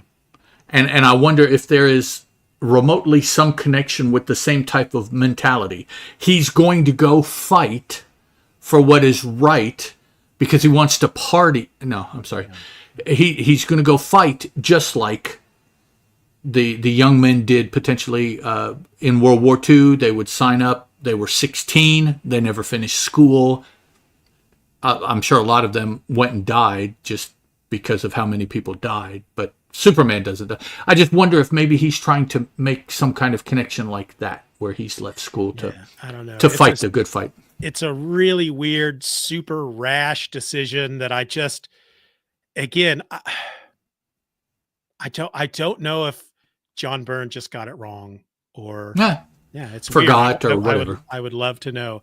I hadn't even thought of it the first time I read it. I may not have even thought of it the second time I read it, but I know that within the last couple of years, I remember I got to this part and I was like, wait a minute. Mm-hmm. He's leaving tomorrow. He hasn't graduated high school. I caught that immediately when I read it. I thought, you can't leave. What are you doing? The only way I can justify it, if they don't ever explain it, is that John Byrne assumes maybe in Canada, football is a summer thing. And he's already graduated high school and he's doing a summer football program. Right. It could be. Right. The end of football means the end of that year. Yeah, but they don't clarify. They don't explain. And for Americans, we know that that's not how. I just don't know. Help us, people. Help us. All right. So we go to the next chapter, chapter 2, and I believe it's the final chapter in this issue. Mm-hmm. I believe it is. We have Jonathan and Martha there on the farm. She's sitting at the table as Jonathan comes Down from upstairs or in from the sitting room, whatever. He's got his paper there, cleaning his glasses. Martha's sitting on the table. He was pooping. Oh, well, yeah, that's why he's got the paper. That's also why he's cleaning his glasses. Exactly. Yeah, because it got all never, steamed up. A lot of yeah, sweat. never mind. So she's sitting at the kitchen table here. You see a thing of paste, and it's the cool kind of paste with the lid on it that's got the plunger through it that you used to scoop and eat with. Well, it's so you can smear the paste. She's cutting some things up, some papers down here on the floor. It looks like. Come to find out, she's keeping a scrapbook. She's keeping a scrapbook. How does she describe it? Got the right to be proud of her son. Here.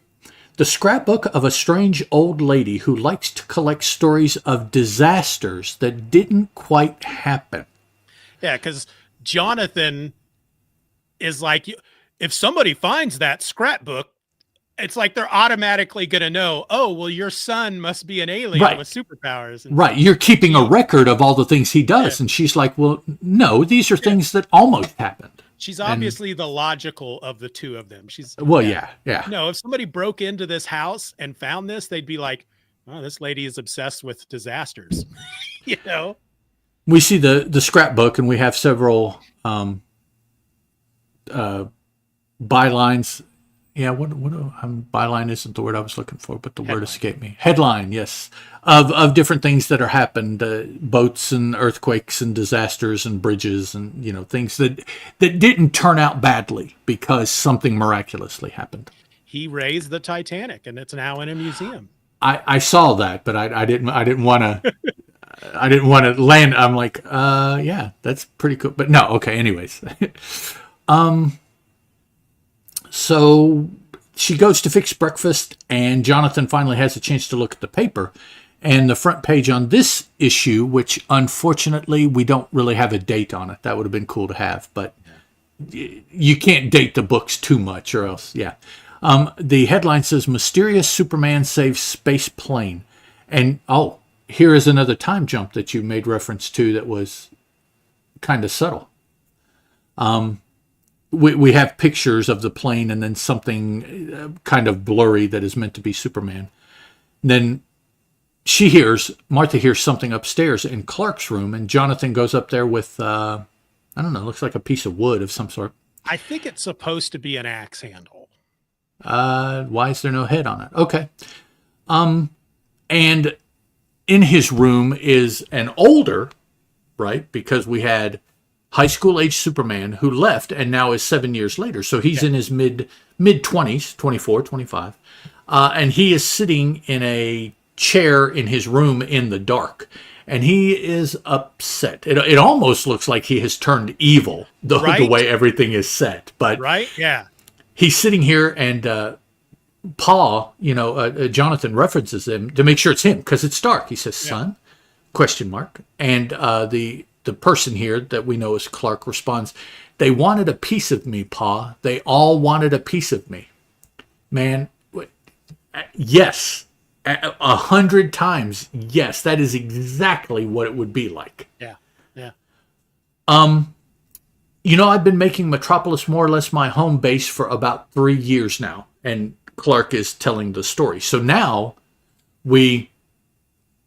from the time that we were sitting at the paper, we have to go back in time because Clark is going to tell us what happened that the pictures were taken of that Jonathan just saw in the headline of the newspaper. So here is another real subtle time jump. Maybe it's only a day, maybe it's like a week, or maybe but this one is a jump back. And actually looking at the caption boxes, he does say it was yesterday. Okay. Yeah, so here's a retcon for even before they called it. No, it's not retcon. It's part of the continuity. It's just an untold story. So Clark is in Metropolis, and there is a celebration for the city's 250th birthday I suppose, of its founding. And one of the sites is going to be an experimental splace pain. an experimental space plane called the Constitution. And it is vaguely reminiscent of an actual experimental plane that the U.S. has toyed with. And I forget what they're called, but it's got a very striking silhouette if you see it. I don't think it worked, or they have moved past it or something like that, but I don't think we have any planes actually made like this right now. So as the plane is something, either it's getting ready to fly over the celebration, or it's getting ready to go somewhere and land, or not really sure what it's doing, but it's flying. We see it's being escorted by several other fighter jets. It's set to land at the Metropolis Airport. Okay, at the airport. On its journey, a private plane, a civilian aircraft, got through all of this stuff that's going on and actually hit the space plane. And it hits the space plane in such a manner that it like impales itself either into the space plane, or the space plane is impaled into the civilian aircraft, however it works. But the two kind of get stuck together. And that crash is all it takes to make that big space plane fall, which is kind of disappointing. But it's falling. We have a crowd scene. Clark is watching what's going on from the crowd. So he immediately takes action, regardless of he is dressed as Clark. I mean, there's nothing special. Regardless of anybody seeing, he immediately jumps to, because he has to do something. He can do something, so he must do something. He says the only way that he was really able to keep himself from being found out was to do it so fast that nobody could really get a fix on him and see who or what was doing it. Yeah. Which kind of alludes to one of the pictures that was, quote unquote, taken at the scene that was in the paper. You just see this blurry figure. It could be any kind of thing like the things that are flying over New Jersey here lately that every Tom, Dick, and automatic camera is taking pictures of. It could be anything. But no, it's an alien drone is what it is. That's okay. Inside the space plane, we find out that Lois Lane is there. Why is Lois Lane in a space plane, you ask? Well, because she is writing a story on this whole thing, and her point of view is probably going to be as an insider. What's it like to ride, to be one of the astronauts or Air Force personnel on the plane? What, from their point of view, what is it like? First time we've seen Lois since no, that was Lana. This is the first time we have seen Lois, period. Yep. Lois's first appearance. Yeah, we see her as a news reporter, presumably for the paper or TV station in Metropolis. We know we're in Metropolis, and she is a reporter of some sort. That's all we know right now, I think. Right? Yeah. So the plane is coming down. It's got Lois on it. The plane is not coming down. It lands safely, and Lois is kind of the witness to why the plane rights itself and is able to land. She sees a figure, but it's not really clear. It was on a camera of the plane where they have cameras seeing different parts of the plane, and she saw a figure. Can't really tell anything about it. As soon as the plane lands, though, she jumps out and grabs Clark and starts trying to ask him questions about, what are you? Who are you? What did you do? What, all of these kind of questions. But she doesn't get very far because everybody that's been watching, as soon as the plane touched down, without any thought of the danger, all rushes into the plane to see what's going on.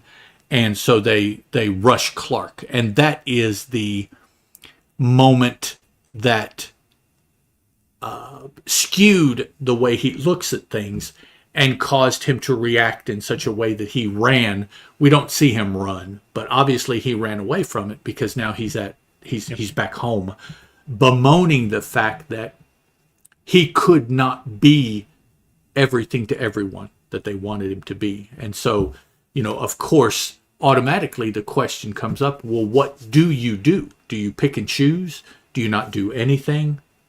I mean, I guess basically those are your only two options. Yeah. You help everybody, which is almost impossible, or you just have to pick and choose. And what does that mean? How do you choose to help this person and ignore this person? And so I would think those are the kind of questions about everybody wanting a piece of him. Yeah. I don't imagine it's the thought of helping, because he has been raised in such a way. He left home because he knew that he could help people. So that, I don't think that's the question. The question is how? How does he help all these people? And so that's, well, no, there is another chapter. I'm sorry. That is kind of the discussion that Martha and Jonathan and Clark have. Jonathan is so laid back about everything that his son is going through that he decides to light a pipe and just kind of chill with some ayahuasca or some wacky weed going there. It's that's what he's really farming out in Kansas. I mean, that's what gets as high as an elephant's ear. It's not the corn. It's Oklahoma. It's the Mary Jane that get So right. Okay. And the thing here's what I find weird. So I think anybody can completely understand where he's at this point. He's got these powers. He's trying to do good. So far, he's been able to do it with anonymity. The first time he's forced to do it in front of a crowd of thousands. They mob him. I don't understand how putting on a costume and calling himself Superman is going to fix that. I guess because if they mob the dude in the uniform, he can handle it, but the slicked back hair, glasses wearing dude doesn't have to deal with that, and so it's like, but it's the same person. So I don't know. I mean, I get it too. I get the fact. Okay, so ultimately, I think, as I'm saying it out loud and kind of thinking it through as I'm talking, I think what they're trying to say here is that in order for him to go out there and do these kinds of things, he knows he's learned here now that he can't for the rest of his life go out and help people without having incidents like this happen, without being in the public eye. It's going to happen eventually. Right. It finally happened, and it happened in a big way. So how is he going to still help people be in that public eye the way that he's going to be now, but still maintain a personal life outside of that? So I think that's kind of the idea that they're trying to get at here, is that, of course, if he was wearing a costume when he saved the space plane, if he was going by Superman, they still would have mobbed him, but he could have flown away and come back as Clark Kent, and people would be like, oh, there was a Superman was here earlier, and nobody's going to be knocking on Clark Kent's door. I saw you rescue a space plane. When you see those movies where they look out the front window and there's just reporters waiting for them to come out, paparazzi and stuff. So, yeah. So this little crisis, if that's what you want to call it, is that. Oh, I see what you did there, or what I did there. Is the setup for that scene that makes me say, similar scene that makes me say, Iron Man is the best of all of the superhero movies. Okay. Because when he finally puts on that orange and yellow armor, that is it.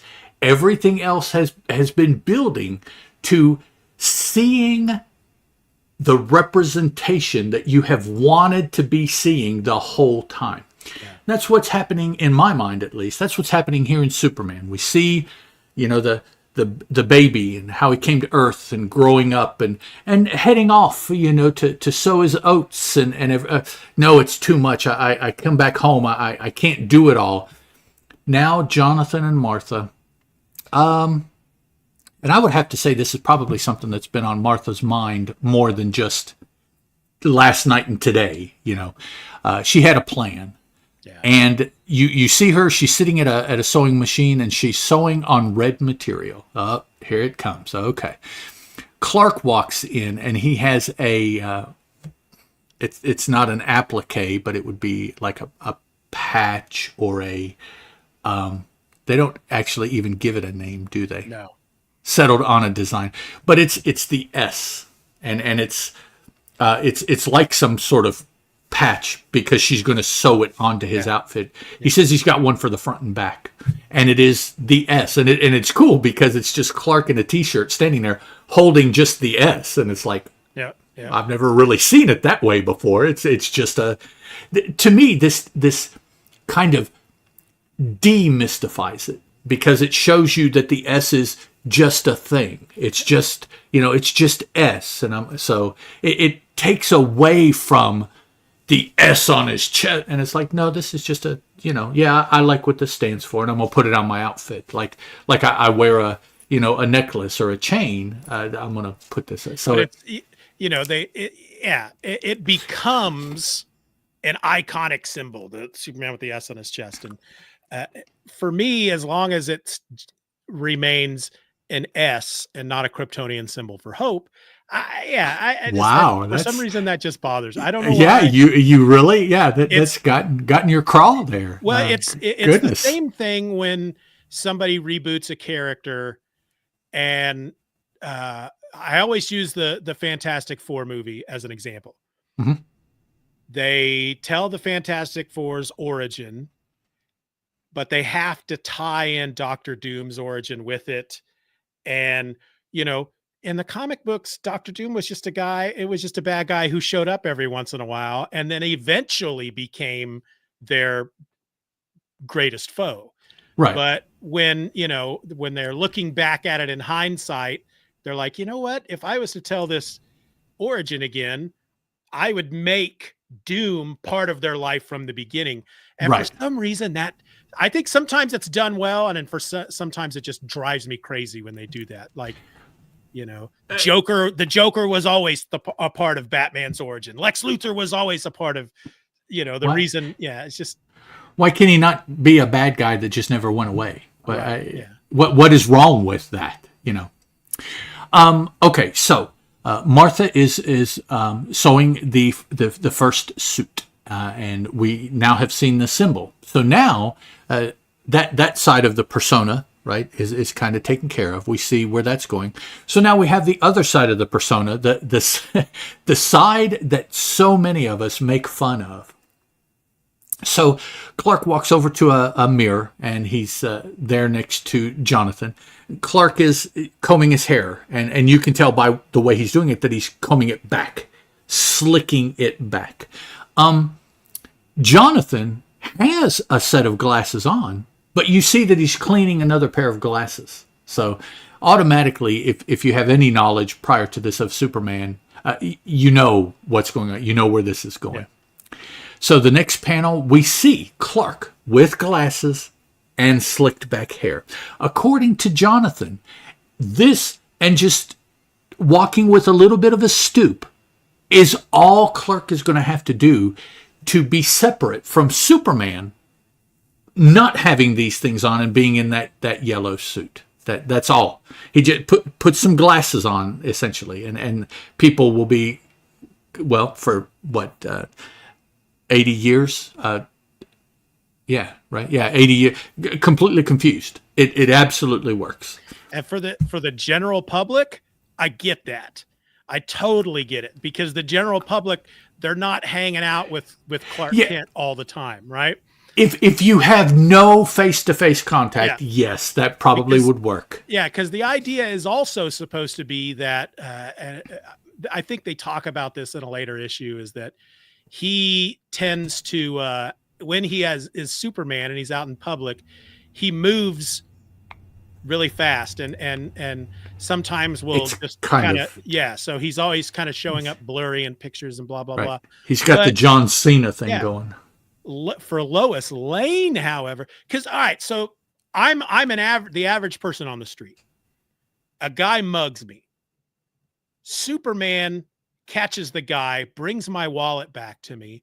I'm going to be like, holy shit, that's Superman. And he's a pretty big guy, right? So I'm going to be focusing on the S, the cape, just the fact that this is a super human celebrity in front of me. Superman flies away. Clark Kent comes up to me. Hi, I'm reporter Clark Kent. I just saw what happens. Can I get a statement? I'm not going to immediately go, it's the same guy. No, you'll go right into the story. And exactly. Oh, yeah. Because seeing Superman, I've just, blinded by the celebrity. Lois has no excuse. She spends an inordinate amount of FaceTime with both of them. Yes. And most of the time with Superman, it's in his arms.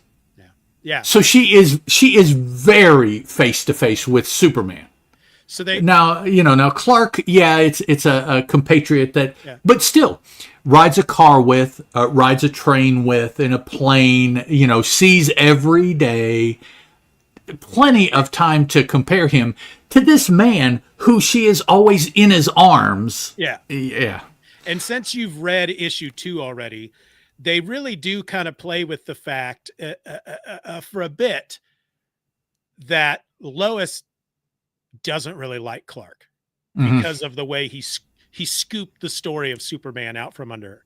He comes out of nowhere. She doesn't like him. She hangs out with him. She works with him. She doesn't like him all that much. Superman, on the other hand, she's got kind of a crush on. So there might be this little switch in her brain that just doesn't want to believe that they're the same person because she can't reconcile the fact that the one guy she thinks is super sexy and the other guy annoys the hell out of her. You know? Yeah. Now, I will say, you put that together with what we've read from the Golden Age, and there is no way she would ever have anything to do with Clark. Right. Ever. Yeah. There is no change that you could do that would cause her to look at him that way. Yeah, because even every time in the Golden Age he even gets a chance as Clark Kent to show a little backbone, he always really leans into the coward. Yes. And I dig that about those Golden Age stories, because that really presses home that whole opposite, how Clark and Superman are just the complete opposites. Right. Yeah. That makes them even that much more opposite. Anytime he has a chance to show that they're similar, he doesn't do that. And so he's constantly keeping the two very, very apart. Okay, so as we're winding down our story here, Clark Kent puts on the outfit that Martha has been sewing for him. We see it slowly, panel by panel. He puts the top on, and then he puts the boots, who Jonathan says are kind of like swashbuckler boots, but they're kind of not. But I don't know the movies that Jonathan's been watching to get that. He puts on the cape, and we see that the S is on the outside of the cape. Next, Clark is giving Martha a kiss on the forehead because he's getting ready to go. We see the S on the chest, blue, red cape. And then the final panel is the eponymous utterance. It'll be a job for, this is a job for Superman. Clark is flying off, Superman is flying off, having left Martha and Jonathan down at the front of the house, and we see the house and the barn. Now, I didn't notice this the first time. Holy crap, but just I'm now, noticing that too. Just now, as I look in the corner of the barn door, there is an individual standing there watching him take off as Superman. I've read this so many times that I am literally seeing that for the first time. Holy crap. There is some. So if that is the same person we saw when they were out in the field at the spaceship, it has to be. There you go. Now, that's weird that we both saw that at the same time. I did. As I'm moving up the panel and looking around, I'm like, there's a dude there. Well, it doesn't have to be a dude. There's a figure there. Now, my question is, having just noticed that, it's one thing seeing Superman leave. Did he see Clark go in the house? Has he been around long enough to have seen Clark go in? Because if he does, if he has or she has, then there is no doubt that they have made the connection. They know that Clark and Superman are the same person. They have to know that. Remember that when we get to Superman #1. But yeah, that's weird. I'm like, oh, somebody sees. Oh, okay, all right. So And and so that's the end of this. We're told the story of the century in 2 weeks by the narrator for the setup for the next issue. So let me ask you this: am I the only one that found it weird that Clark strips down to his underwear in front of his parents to put his costume on? Is that weird? Because it seems weird. It didn't strike me one way or the other. I didn't think of it that way. I found it weird. It's not something I would do, thinking about it, but I didn't think about it at all as I was reading. So over on DCFandom.com, for this issue, they had a couple of things in regard to trivia. I'm not going to share all of them because one of them I don't want to spoil anything, but first off, says story of the century in 2 weeks. The Man of Steel was a 6-issue miniseries that released every 2 weeks. So instead of monthly, it came out every 2 weeks for the 6 issues. And then, of course, once those 6 issues were published, then we had 3 ongoing Superman titles. So most months you got a Superman title every week with 1 week off. Let's see. We will learn, apparently, in Action Comics number 600 that Krypton's destruction, the timeline, the date of Krypton's destruction, it coincides with the real world publication date of Action Comics #1. Now, I will really be interested because I don't remember what happens in Action Comics number 600. I'll be interested to find out how they reveal that because, of course, the whole official publication date of Action Comics #1 is kind of up in the air. It's kind of the DC has said it's April 18th or April 20th or something, but that doesn't really work. I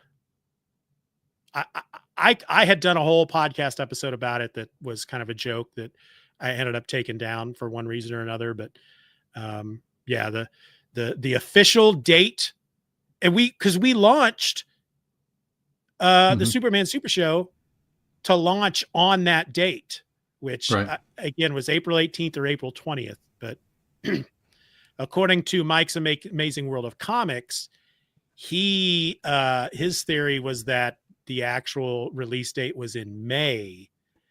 The April date comes from, I read a bunch of stuff about it. The April date comes from a court case when DC sued, was it Fawcett who did Captain Marvel? Right. When they sued Fawcett, there's some transcripts from either the I don't know if there was ever a had to be any court appearances or if it was some kind of, I don't know what they call it when they just question people. Can't remember what that's called. Yeah, deposition. One of the big DC guys, whose name I can't remember, he mentions that date, that April date. But that's the copyright date. That's the date that the issue is copyrighted, which they don't release. They're not published. They have to be copyrighted before they're published. Right. And according to Mike's research, Action Comics was released the second Tuesday of every month. And that coincides with like April or May 5th. If you look at, if it was copyrighted on the 18th or the 20th of April, the second Tuesday or the first Tuesday, whatever it was, first Tuesday of the month, I think. The first Tuesday of the month after that copyright date would be like May 5th or something. So yeah, it's a hot debate, but DC uses that April date as their official publication date, but that may or may not be right. So who cares? But I'd be interested to see, because it says that this won't officially be confirmed until Action Comics number 600. So I'm looking forward to see what that means exactly, and if they actually use a date. If they say that, I don't know. We'll see. Wow, I think that's the only. Oh, we learned that Clark is 25 years old at the end of this issue. Yeah, that's pretty consistent. Yeah. That's all the trivia that I'm willing to release at this time. Okay.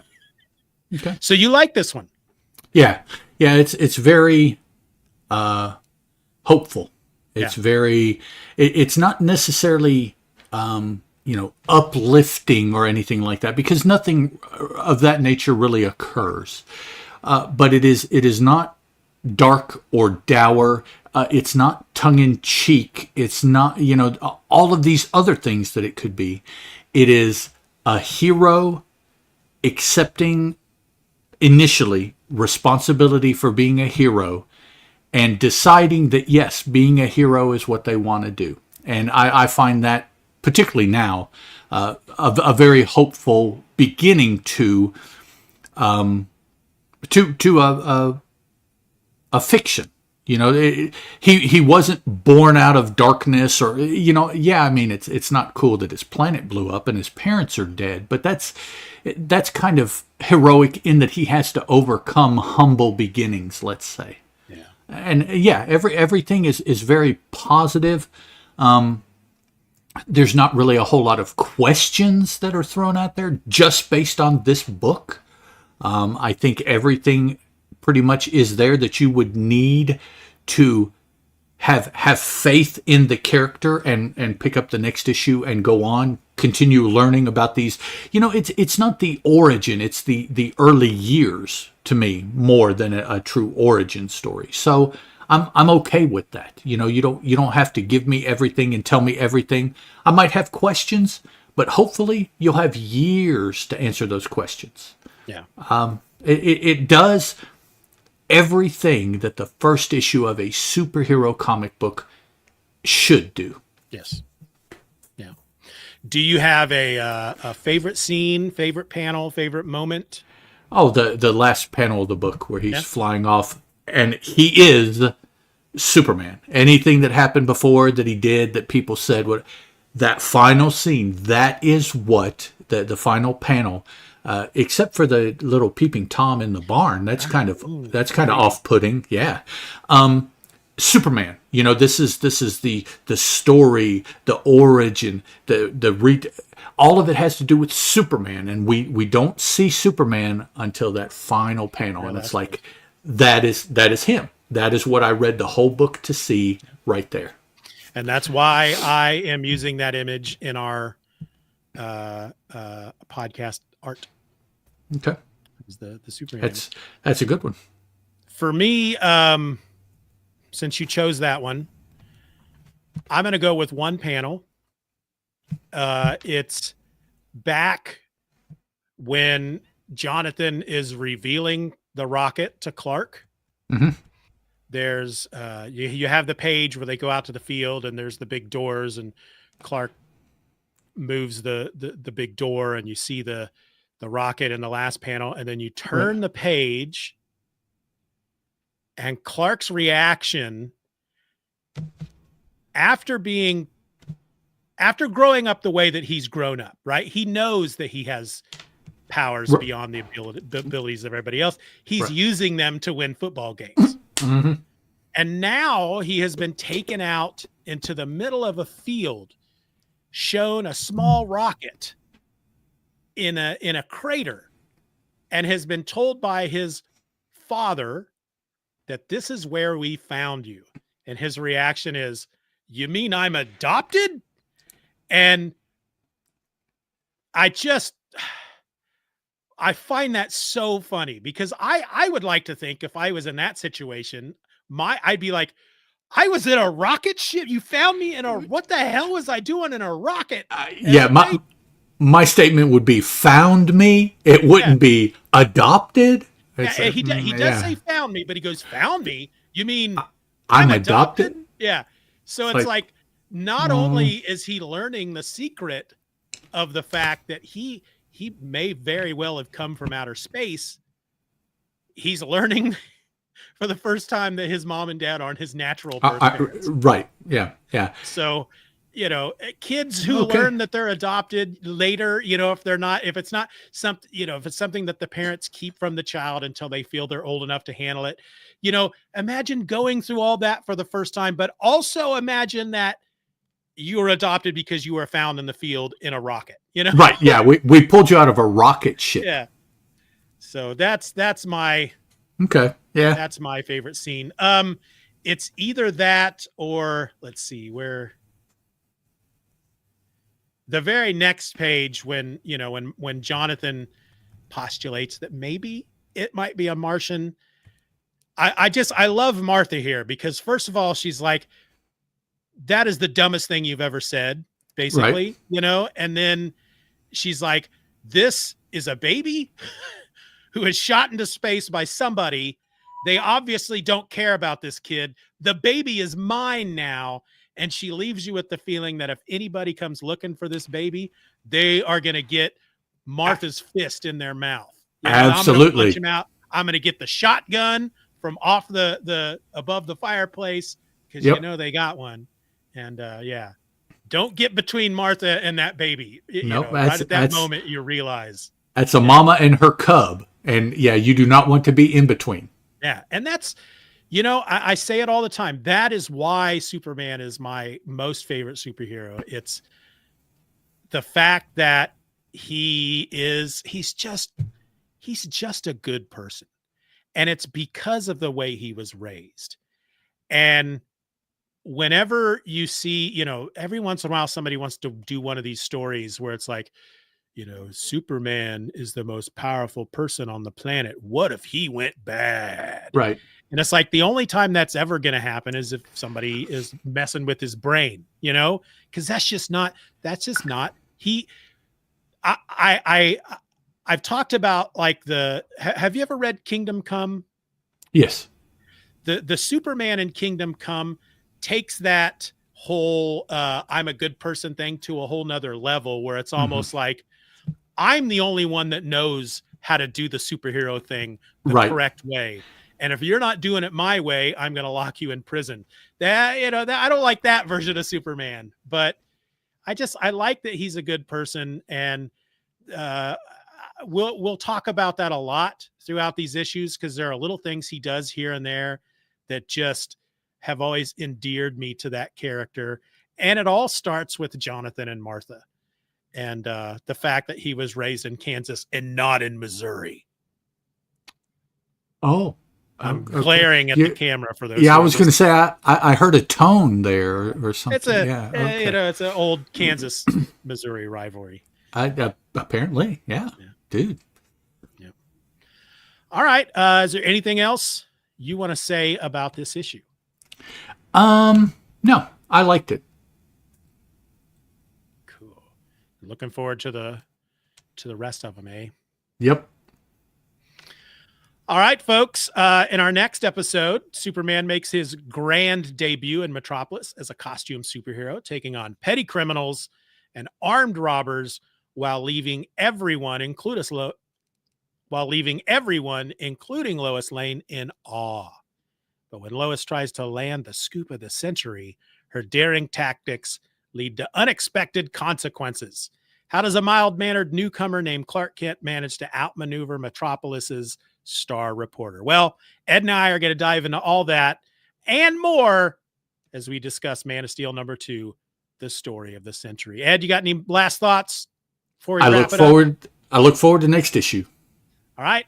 Till next time, folks, I'm Steven, that's Ed, and this was the Superman Super Show post-crisis. Bye-bye. Bye. Well, that was 2.5 hours. I agree. Yeah, I think you know where I'm going. I agree. Yeah, so we'll save the next issue for the next time. What? Hold on. What? Of course, yeah. You could have had a cookie before. Oh, that's right.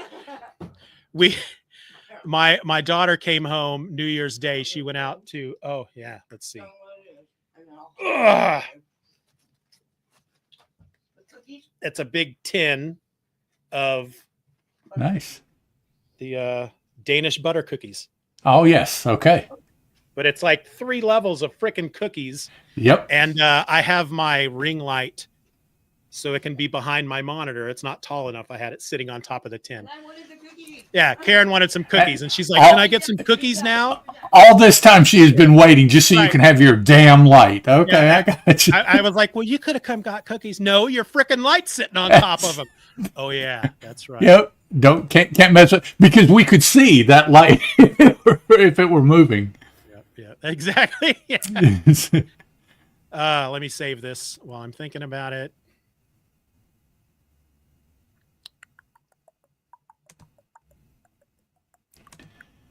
Hopefully, we did spend a lot of time. I knew that the first episode was going to be longer. I don't know that they can be a whole lot shorter than that. Yeah. Maybe trim half an hour off of it, but there's so much that we want to say for, either our own or based on, what the story is doing or whatever. So I don't know how they can be substantially less than that, really. Yeah. Yeah, and maybe that will change how often I release them. Maybe they are going to be like episodes that only come out once a month. Yeah, anything like that, that's entirely up to you. My only input would be definitely we need to be careful to base that on how frequently we can put them in the can. Right. As to how frequently they come out. So, yeah. Yeah.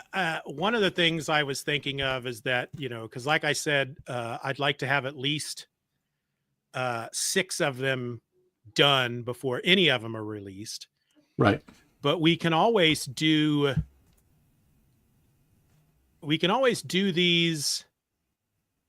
this version of the show in seasons. I mean, right. The other version is separated into seasons, but that's just for the ease of people finding stuff. But we could do like these 6 episodes. That could be season 1, and then when we have the next 6 episodes done, then they'll still be released every 2 weeks. So Golden Age 1 week, post-crisis the next week, so on and so forth. But if all 6 episodes end up getting released and we don't fully have the next 6 episodes done, well, then we'll just make it a point maybe every 6 episodes, and we get to the end of the 6th episode, say, all right, that's the end of this season. We're going to take a short break. Right. We'll come back with the next season, which will be 6 more episodes. That's all you have to say to let people know that there may be a break. Maybe not, but there may be. So yeah, people nowadays are used to that. Yep. Yeah. All right. That I'm super excited that we're doing this. I'm loving. I was listening to that episode that you did recently with Billy D. Okay. Talking about that Wolverine. That was like 3.5 hours long or something. It was a long 5 issues. That was the first 5 issues of See, it's funny because I guess that's the difference between me and Billy D. I always say that I joke around that he does a ton of shows like I do, but he sticks with what he's doing, and he gets, he just does it better than me is the way I'm more like I've said before, the Rob Liefeld of podcasting. It's like, ooh, shiny, 2 episodes. I'm done with that. Ooh, shiny, but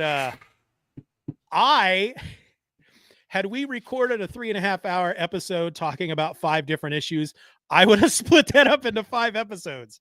No, I mean, my thought is like, that's fine. That's more content, Well, Whether yes. you listen to it, because just because it's a 3.5 hour episode doesn't mean you have to sit there for 3.5 hours to listen to it. I certainly didn't, Right. Yeah. I yeah. listened to it and then I had to shut it off every now and again to do stuff. But anyway, what was the point I was getting at? You guys were, you were talking about the Superman Super Show and how you like having it as an excuse. You like the fact that we're back doing it because you like having it as an excuse to read these Golden Age comics because Right. you want to read them, but you don't know that you probably would if you didn't have this reason to read them. Right. Yeah. And that's, I feel the same way with those Golden Age ones, but I also feel that with these post-crisis ones because I have, my God, how long have I been talking about how I finally want to get into for a while? Filling my post-crisis, because I'm thinking of the word void. I was going to say, is that a French thing or what is that? Yeah, I was trying to say post-crisis void because I have that big chunk in the middle of the Byrne run, and then Death of Superman. I hear people talk about Panic in the Sky. That was like a big Superman, not as big as Death of Superman, but it was a crossover Superman story that happened between John Byrne and before Death of Superman. Okay. Okay. Because eventually Byrne, of course, obviously he leaves the book. I think I read that Marv Wolfman may have left first and Byrne takes over the writing chores on Adventures of Superman while Jerry Ordway still is penciling. But yeah, eventually Byrne leaves. Mike Carlin becomes the editor of the Superman titles. They introduce the fourth Superman title, Superman Man of Steel. And then they introduce the concept. That's when at some point in there is when the triangle era begins. Right. Okay. They start putting those triangle numbers on there. So they start doing the Superman summits, which Carlin would get together with all four of the creative teams once a year and kind of map out how Superman is going to go for the next year. And yeah, boy, I wish the X group would do that. Yeah, it's just not.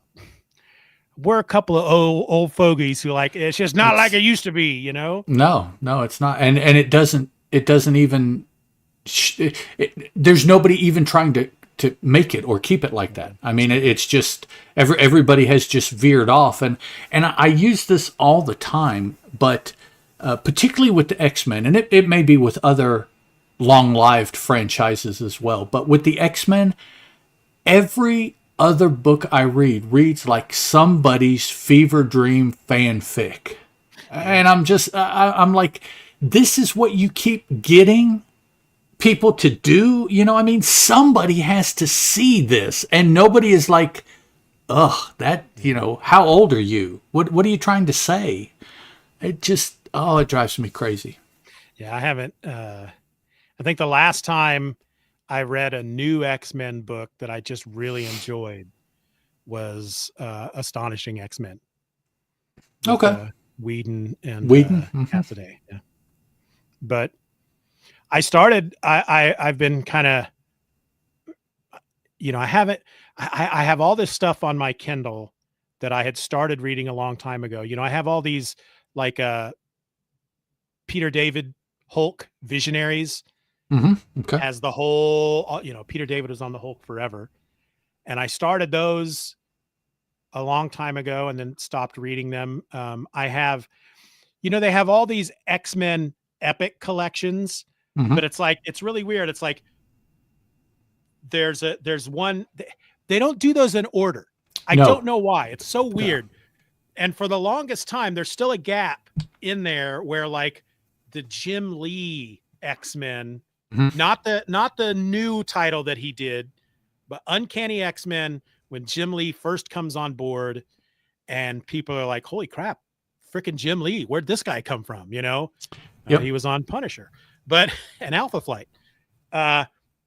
They haven't included any of those in a but they do have a what's it called? Because I have it, and I just recently started reading it. It's called X-Men XXL, or I guess double extra large, by Okay. Jim Lee. So it basically just collects the Jim Lee uncanny. I don't know if it's just the uncanny ones, but of course it starts out. The first issue is the first of the 3 issues where Psylocke becomes a ninja. Mm-hmm.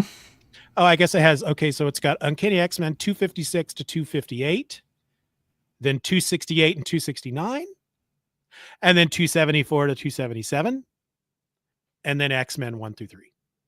Well, I wonder if those were the only issues he actually drew. So, off the top of my head, I don't remember. Some of those could have been drawn by Will Spataccio. Some of those could have been drawn by Silvestri, because they were both around then. Yeah. So, well, and that's why, because in this collection, it's only the issues that Jim Lee drew. okay. So like 256 to 258, and then I would assume, since then it skips to 268, the issues between would have been Will Sportasio and Silvestri and others and guest artists and whatnot. And I don't know why he kind of went back and forth. But I don't know. Maybe he took too long. Yeah, maybe. and then after completing an assignment needed a rest, or what? I don't know. Who knows? There's one issue though that I'm looking forward to getting to. I'm going to try to find it real quick because I don't know the number off the top of my head. I had obviously read comics by Jim Lee before coming across this X-Men issue. I was working at a comic book store at the time, but I didn't really know, Jim Lee as Jim Lee until I got to this issue. And which one is it? I'm flipping through here. I find it. I'll share my screen with you. Here we go. All right, let me share this.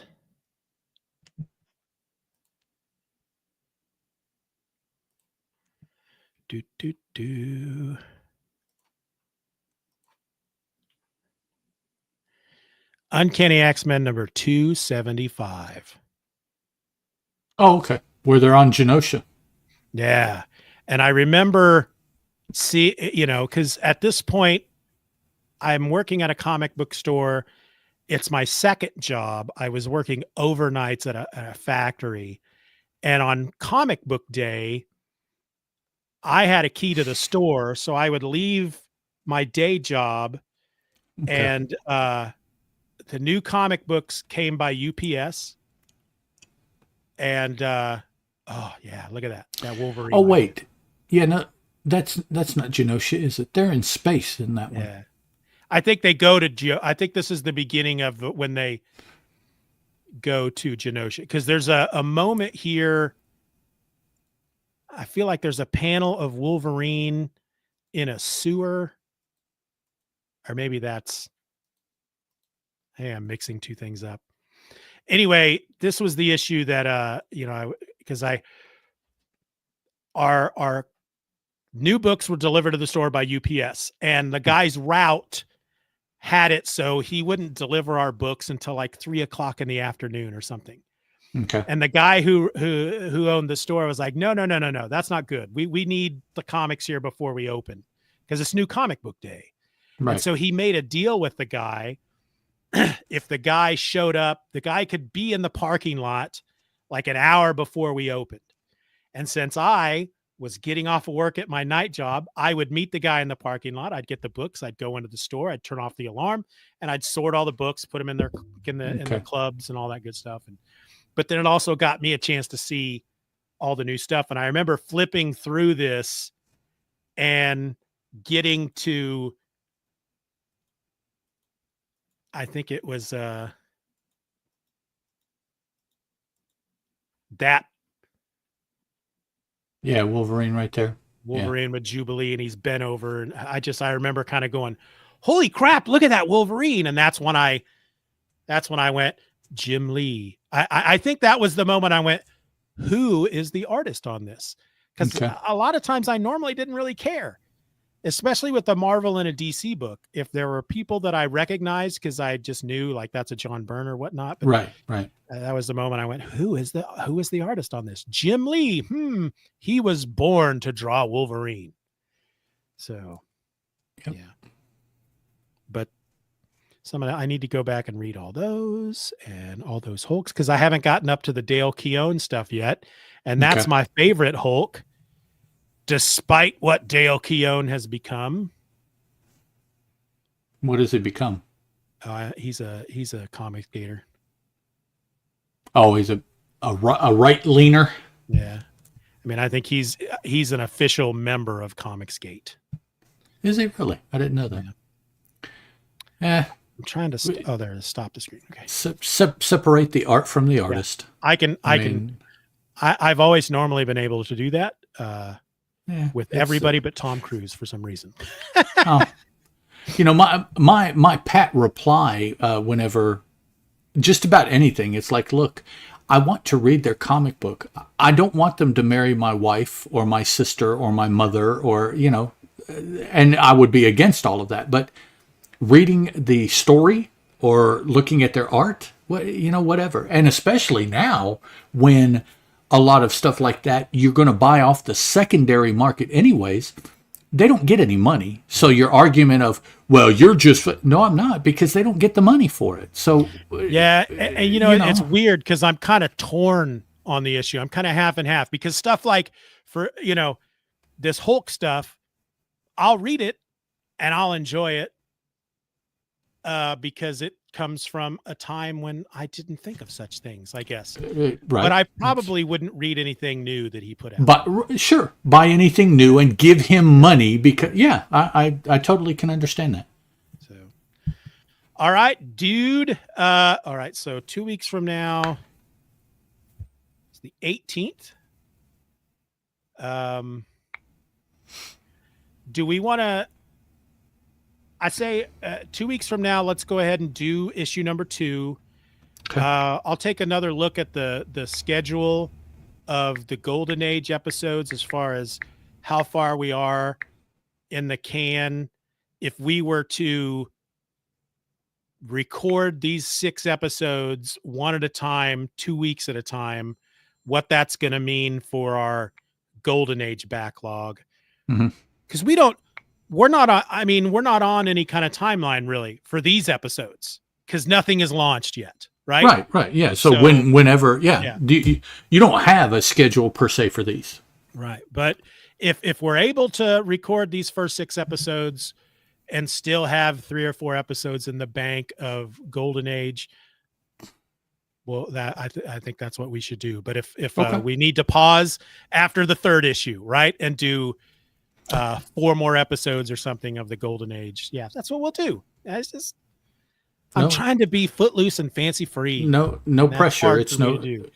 Well, but the only thing to keep in mind is whatever the release schedule is you want to keep. That's all. Right. And the one show is on a release schedule, and the other has none. Exactly. So I mean, it's like So yeah. Exactly. And I think if we do, like I said, if we do this one in seasons, where it's still as long is as questionable that you would say it has a release schedule. It's like, well, not It's like we still need to stick with if we release episode 1 of season 1 and we say that season 1 is going to be 6 episodes and it's going to come out every 2 weeks, that's the schedule we stick to. Right. Then that's future seasons. That's different. Yep. It may change. Yep. I've never understood this idea that if you don't stick to a regular schedule, that people will stop listening, because I guess it happens, otherwise they wouldn't say it. Yeah, I'm sure it happens. I have so many podcasts in my following section of my podcasting app that haven't released stuff in years. Yep. And as far as I know, they haven't officially said we're never going to release another episode. So I keep it there. That way, if something's released, I will know because I'll get notified, I don't want to find out, oh, Half Hour Wasted has been releasing new episodes for the last year. And I didn't know because I stopped following them, And the way it works now, you like maybe back in the day, you had to know because you either had to find it or you had to go to their website to listen to it. Now it's automatic. You put it into an app, and if something shows up, the app downloads it. And if there's nothing to download, the app doesn't. So it's like, well, what is a schedule when things are done automatically? I mean, you don't even know. You listen to it when you listen to it. Right. And I just now maybe for those places where they have advertisers and they make money and all this, schedule is some kind of thing. Maybe I don't know, but yeah. That's the thing is that when you start seeing advice, when you start seeing stuff from other podcasters in regard to whatever, this is how it's like 99% of the time the people that are giving you those tips and giving you those suggestions, they're talking about podcasts that are designed to make money. Yep. And God knows I'd love to do a podcast that that keeps me in diamonds and pearls. That's never going to happen. So no, it's not. Yeah. I just, anyways. There was something else I was going to say, and now I can't remember. At the most, if I had, the fact of the matter, when it comes to podcasts, I don't know that there are any podcasts that I follow that, it used to be because there weren't that many of them. Right. Half Hour Wasted, for example, whenever a new episode would go up, I'd have it listened before the end of that morning. Well, yeah, right? because there wasn't a whole lot to choose from. Yeah. Sure. Nowadays, it's like,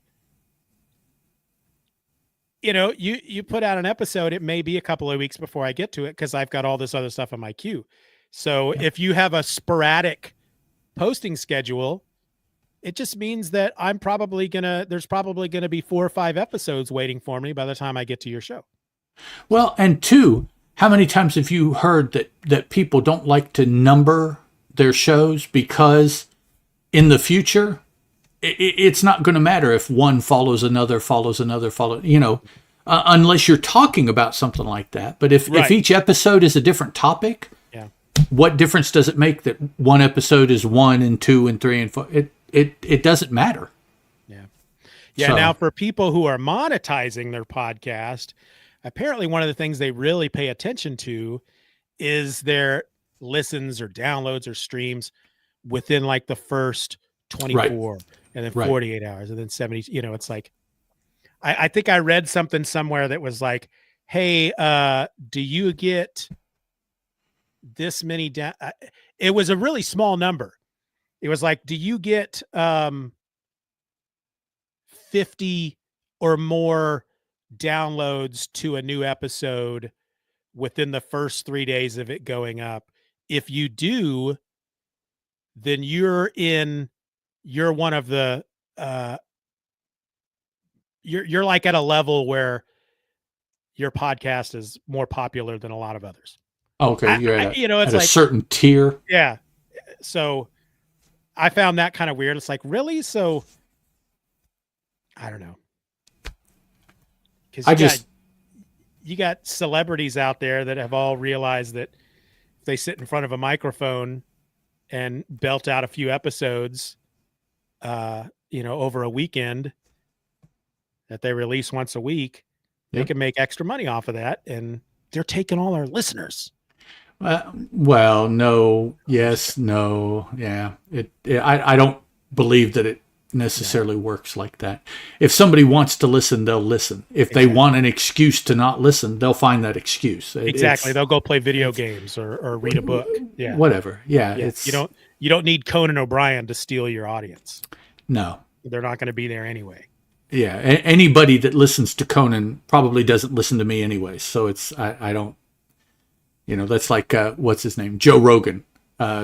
Millions of people. It's like, okay, that's fine. I am not one of his listeners, and chances are those rabid listeners of Joe Rogan don't even know my show exists. So I'm like, yeah, whatever. So there was a show I started listening to the other day. Have you ever found a podcast, started to listen to it? You're listening to it and you're like, you know what? This is a show I could probably really get into and really enjoy, but right now I'm just not feeling it. And so you kind of skip it and you start listening to other stuff because you know that maybe if you go back to it later, you might be in a better mood to enjoy it. you ever had that experience?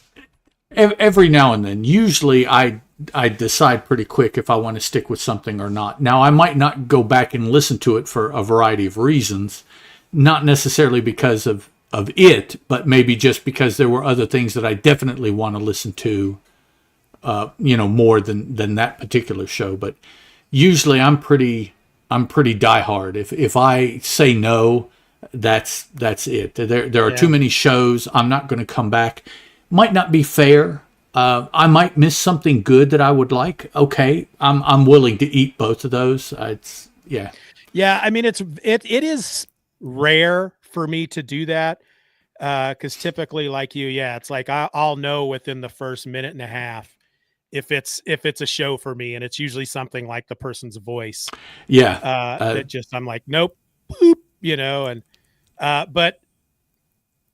My two favorite things when it comes to podcasts are geek culture and documentary style podcasts.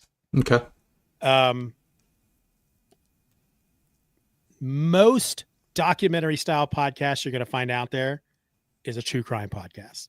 Right. That's just the fact. When I stumble across a documentary style podcast that is about something that's not a true crime, I jump on those, and a lot of them are really good.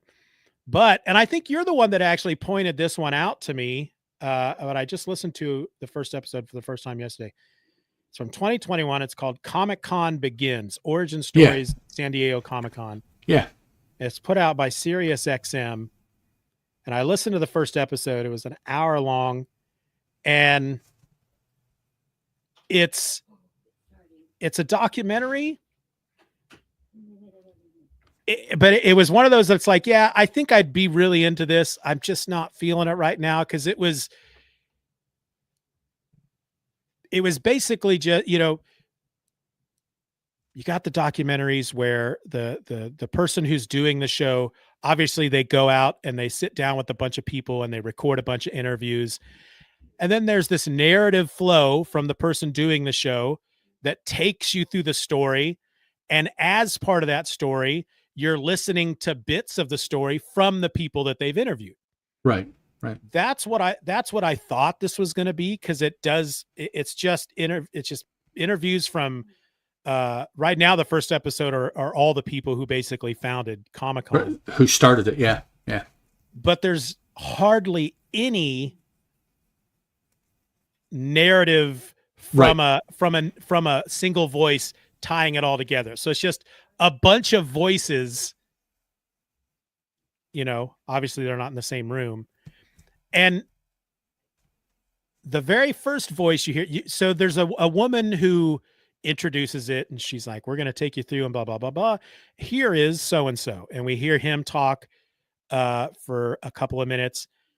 And then suddenly more people are taught, we get clips from other interviews, but none of these other people are being introduced. And so it's like, I have no idea who any of these people who they are. Yeah. You have to listen a little bit until sometimes if you listen close, you will hear a reference to a name. Yeah. And then there's another voice. And I assumed this is something from that name, even though it wasn't stated. So, yeah. Yeah. And video documentaries, they obviously have a better, they can just put a little subtitle. This is who this is. Right. Yeah. And typically, if it's like episodic, they'll show you who that person is the first time they're on screen. And then the rest of the episode, you just have to remember who it is. Right. Yeah. And that's how they do it with a lot of these audio podcasts as well. They'll, when the first person starts speaking, the narrator will say, "This is so-and-so from blah, blah, blah, blah. And this is how they fall into the story." And then the next time you hear their voice later in the episode, you just have to remember that that's who that is. But right. Yeah. They didn't. Yeah. So it was, I listened to those mostly for the information. Yeah. It's cool, that they were able to get information from people who were directly involved. Yeah. But I listen for the information and the names. And then if I want to, I will go and look for books that the names have written or other things associated with them or stuff like that. So I use shows like that kind of as a jumping off point. It's a topic I'm interested in, and I want to know who to look into about that topic. And then I'll get the names from something like that. Well, one thing I definitely learned, because each of the people that are talking, there are names being spouted throughout the episode. They're all referencing each other. Mm-hmm. You just don't necessarily know which one is actually doing the talk, who's who. Right. And I learned quickly that I obviously don't know anything about the underground comic scene of, I guess this was the 60s.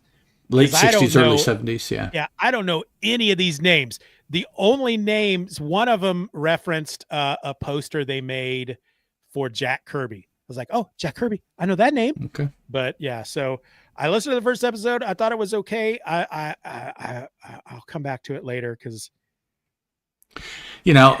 Also, something to keep in mind about that show, about the starting of San Diego Comic-Con, you're dealing with the fan side. So a lot of the names are going to be people who were big on the fan side, whether they did fanzines, whether they were the owners of the small press publishers, comic book store owners, things like that, because that's who got a lot of that stuff going.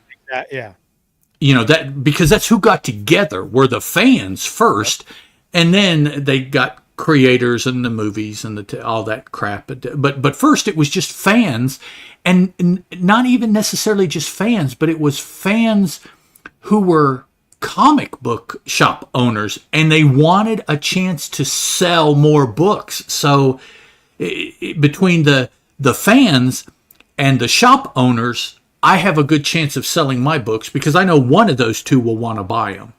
Yeah.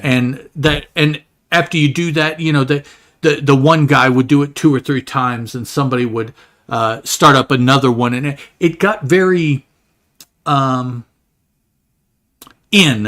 almost an inbreeding kind of thing, that there were like 6 or 8 guys that were at everything in Southern California because that's all there was. And so they would attend it, or they would start it, or they were in a group to set it up, or they were, and it's the same 6 or 8 names that once you realize that this particular name was involved, if you hear that name, you're like, oh yeah, he was one of the guys that first started San Diego, or yeah, he had that shop in Berkeley, California that had all the potheads making their books there, or whatever it may be. Well, and I'll equate this documentary, even though I've only listened to the first episode, but I'll equate it to like the last big Monty Python documentary that was made. There's like 4 to 6 episodes of it.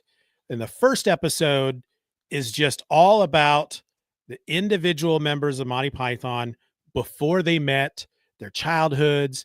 And it's like, for a huge Python fan, I like that, but I'm there to learn about the show and the movies. Mm-hmm. So it's like, because I'll watch that documentary once every couple of years. I will still watch that first episode, but it's like, once they get into now the guys have met and now this is how they came up with this and blah, blah, blah.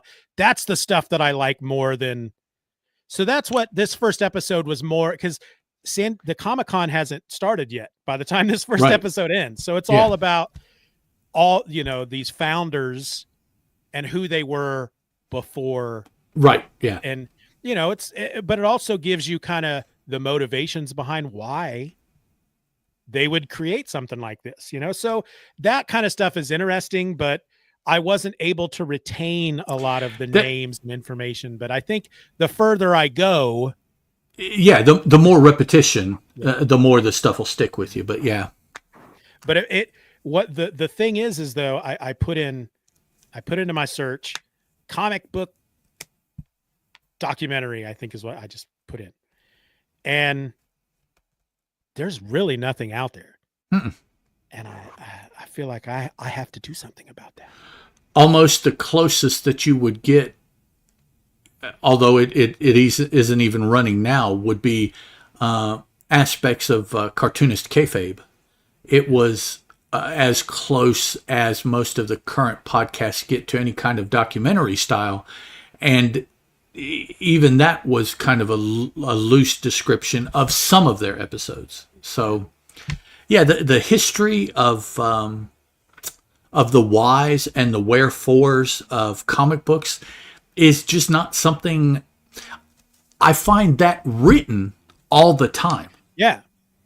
But as far as audio of it, either nobody wants to do it or they feel that there's nobody that would really listen to it, so they don't put the effort into it.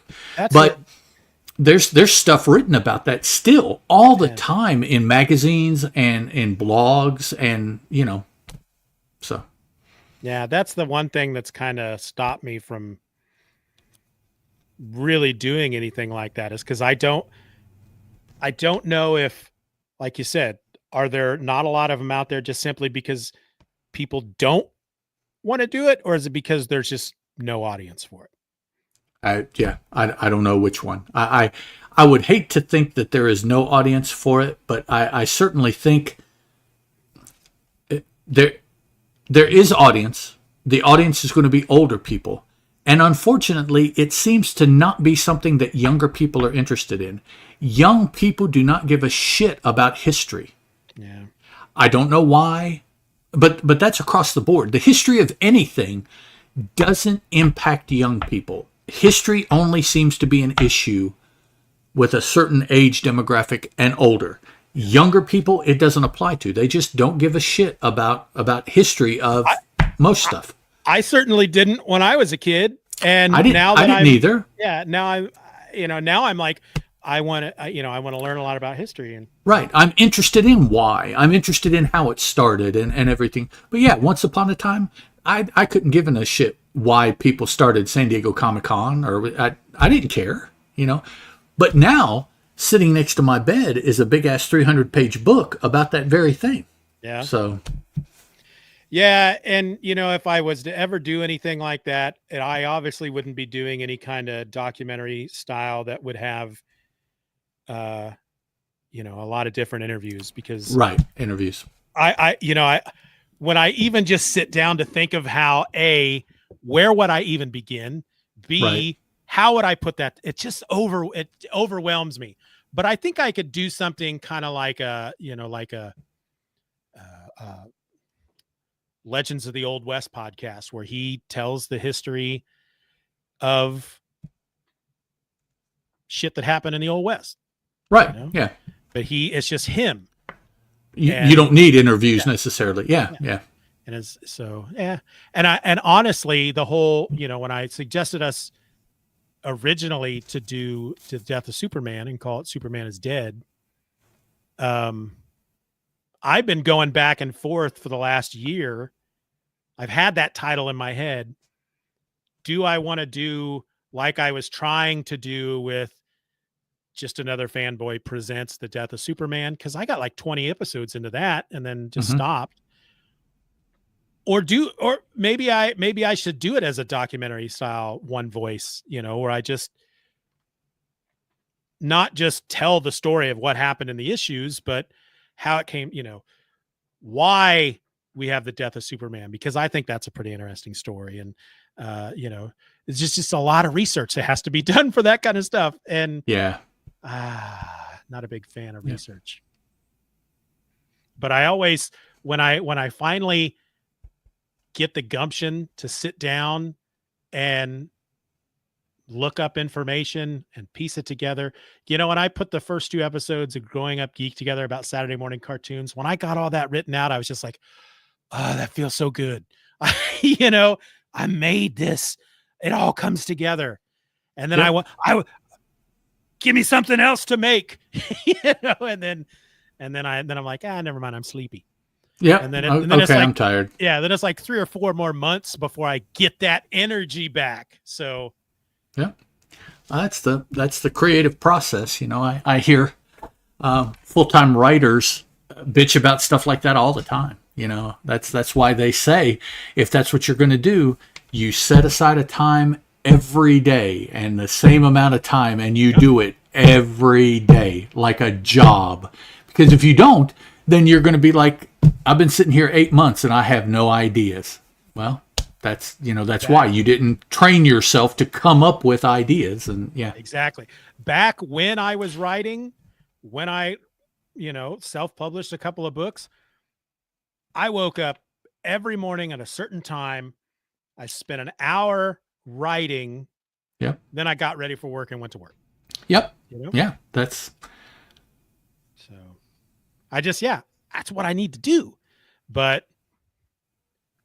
well, it needs to be about something that you can keep an interest in and on fire about. Yeah. To motivate, because there are going to be times that the only thing that's going to motivate you is you. Exactly. And so if you don't have that, then it's tough. All right, I'm going to end our live stream here. If anybody is tuning in and ciao anybody out there later, I hope you look forward to some post-crisis Superman, because I think, knowing, Ed, that you haven't read, it was really hard for me as we were going through this issue not to go, oh, that's going to come up in this issue, blah, blah, blah, blah, blah. No, that's fine. That stuff doesn't bother me. I can't be spoiled because I don't care enough about. All right, that's good to know. About the spoiling. I still want to read it. I still want to know why or what got us there. Okay. Every now and then, like maybe something very major that I have no idea about. Something like that. But as far as the story, look right here, because this person's going to be back in 5 issues, and you'll see why. Yeah, that stuff doesn't bother me. Like the guy we see creeping about in this first issue. Mm-hmm. I'm not spoiling who that is, not because it's such a big reveal that you're going to be like, oh, I already knew that, because it's really not. It's not a big reveal at all. It's just that I don't fully remember everything about the guy. I know that, well, I'll tell you this. I think when we meet him in Superman #1, he's dead. So I just don't remember. So. Well, now as I read the next 5 issues, I'm going to be looking at the sides of the panels and to see, is there another stalker somewhere? Because as far as I knew, that one panel is the only time he shows up, except for Superman #1, and by that point he's dead. And there's a reason behind it. There's somebody that comes out of it, but I was like, holy crap, there he is again. Yeah, there has to be more. Yeah, there are twice in the first issue. There has to be more appearances somewhere for the rest of the series. Yeah, there are moments in later issues of this 6-issue mini where, like, I know that there's a moment where Superman suddenly, like, as you're reading it, you're looking through the viewfinder of a camera, and you like hear a click, and then you see Superman. He's like, somebody just took my picture. And he's like, I always, I make it a point not to stay in one spot for too long. And so, right. Okay. But I'm fairly certain that's not that dude. But there's so much I remember and so much I'm not confident that my memory is still accurate that I don't want to say anything that doesn't turn out to be true. So, Yep. but I'll be honest with you. These first 2 issues, I didn't read them again. I've read these couple of issues so often that I was going to sit down and read them last night for today. And I'm like, nah, I know what happens. It'll be more fun to kind of go through it with Ed as he's going through the issue, you Okay. know, and Yeah. what was neat about that though, is there were certain things that jumped out at me that I don't think I ever picked up on before, like the dude hiding in the barn. Yep. So yeah. All right. Oh, I didn't finish ending the live stream. Bye, Oh. guys. And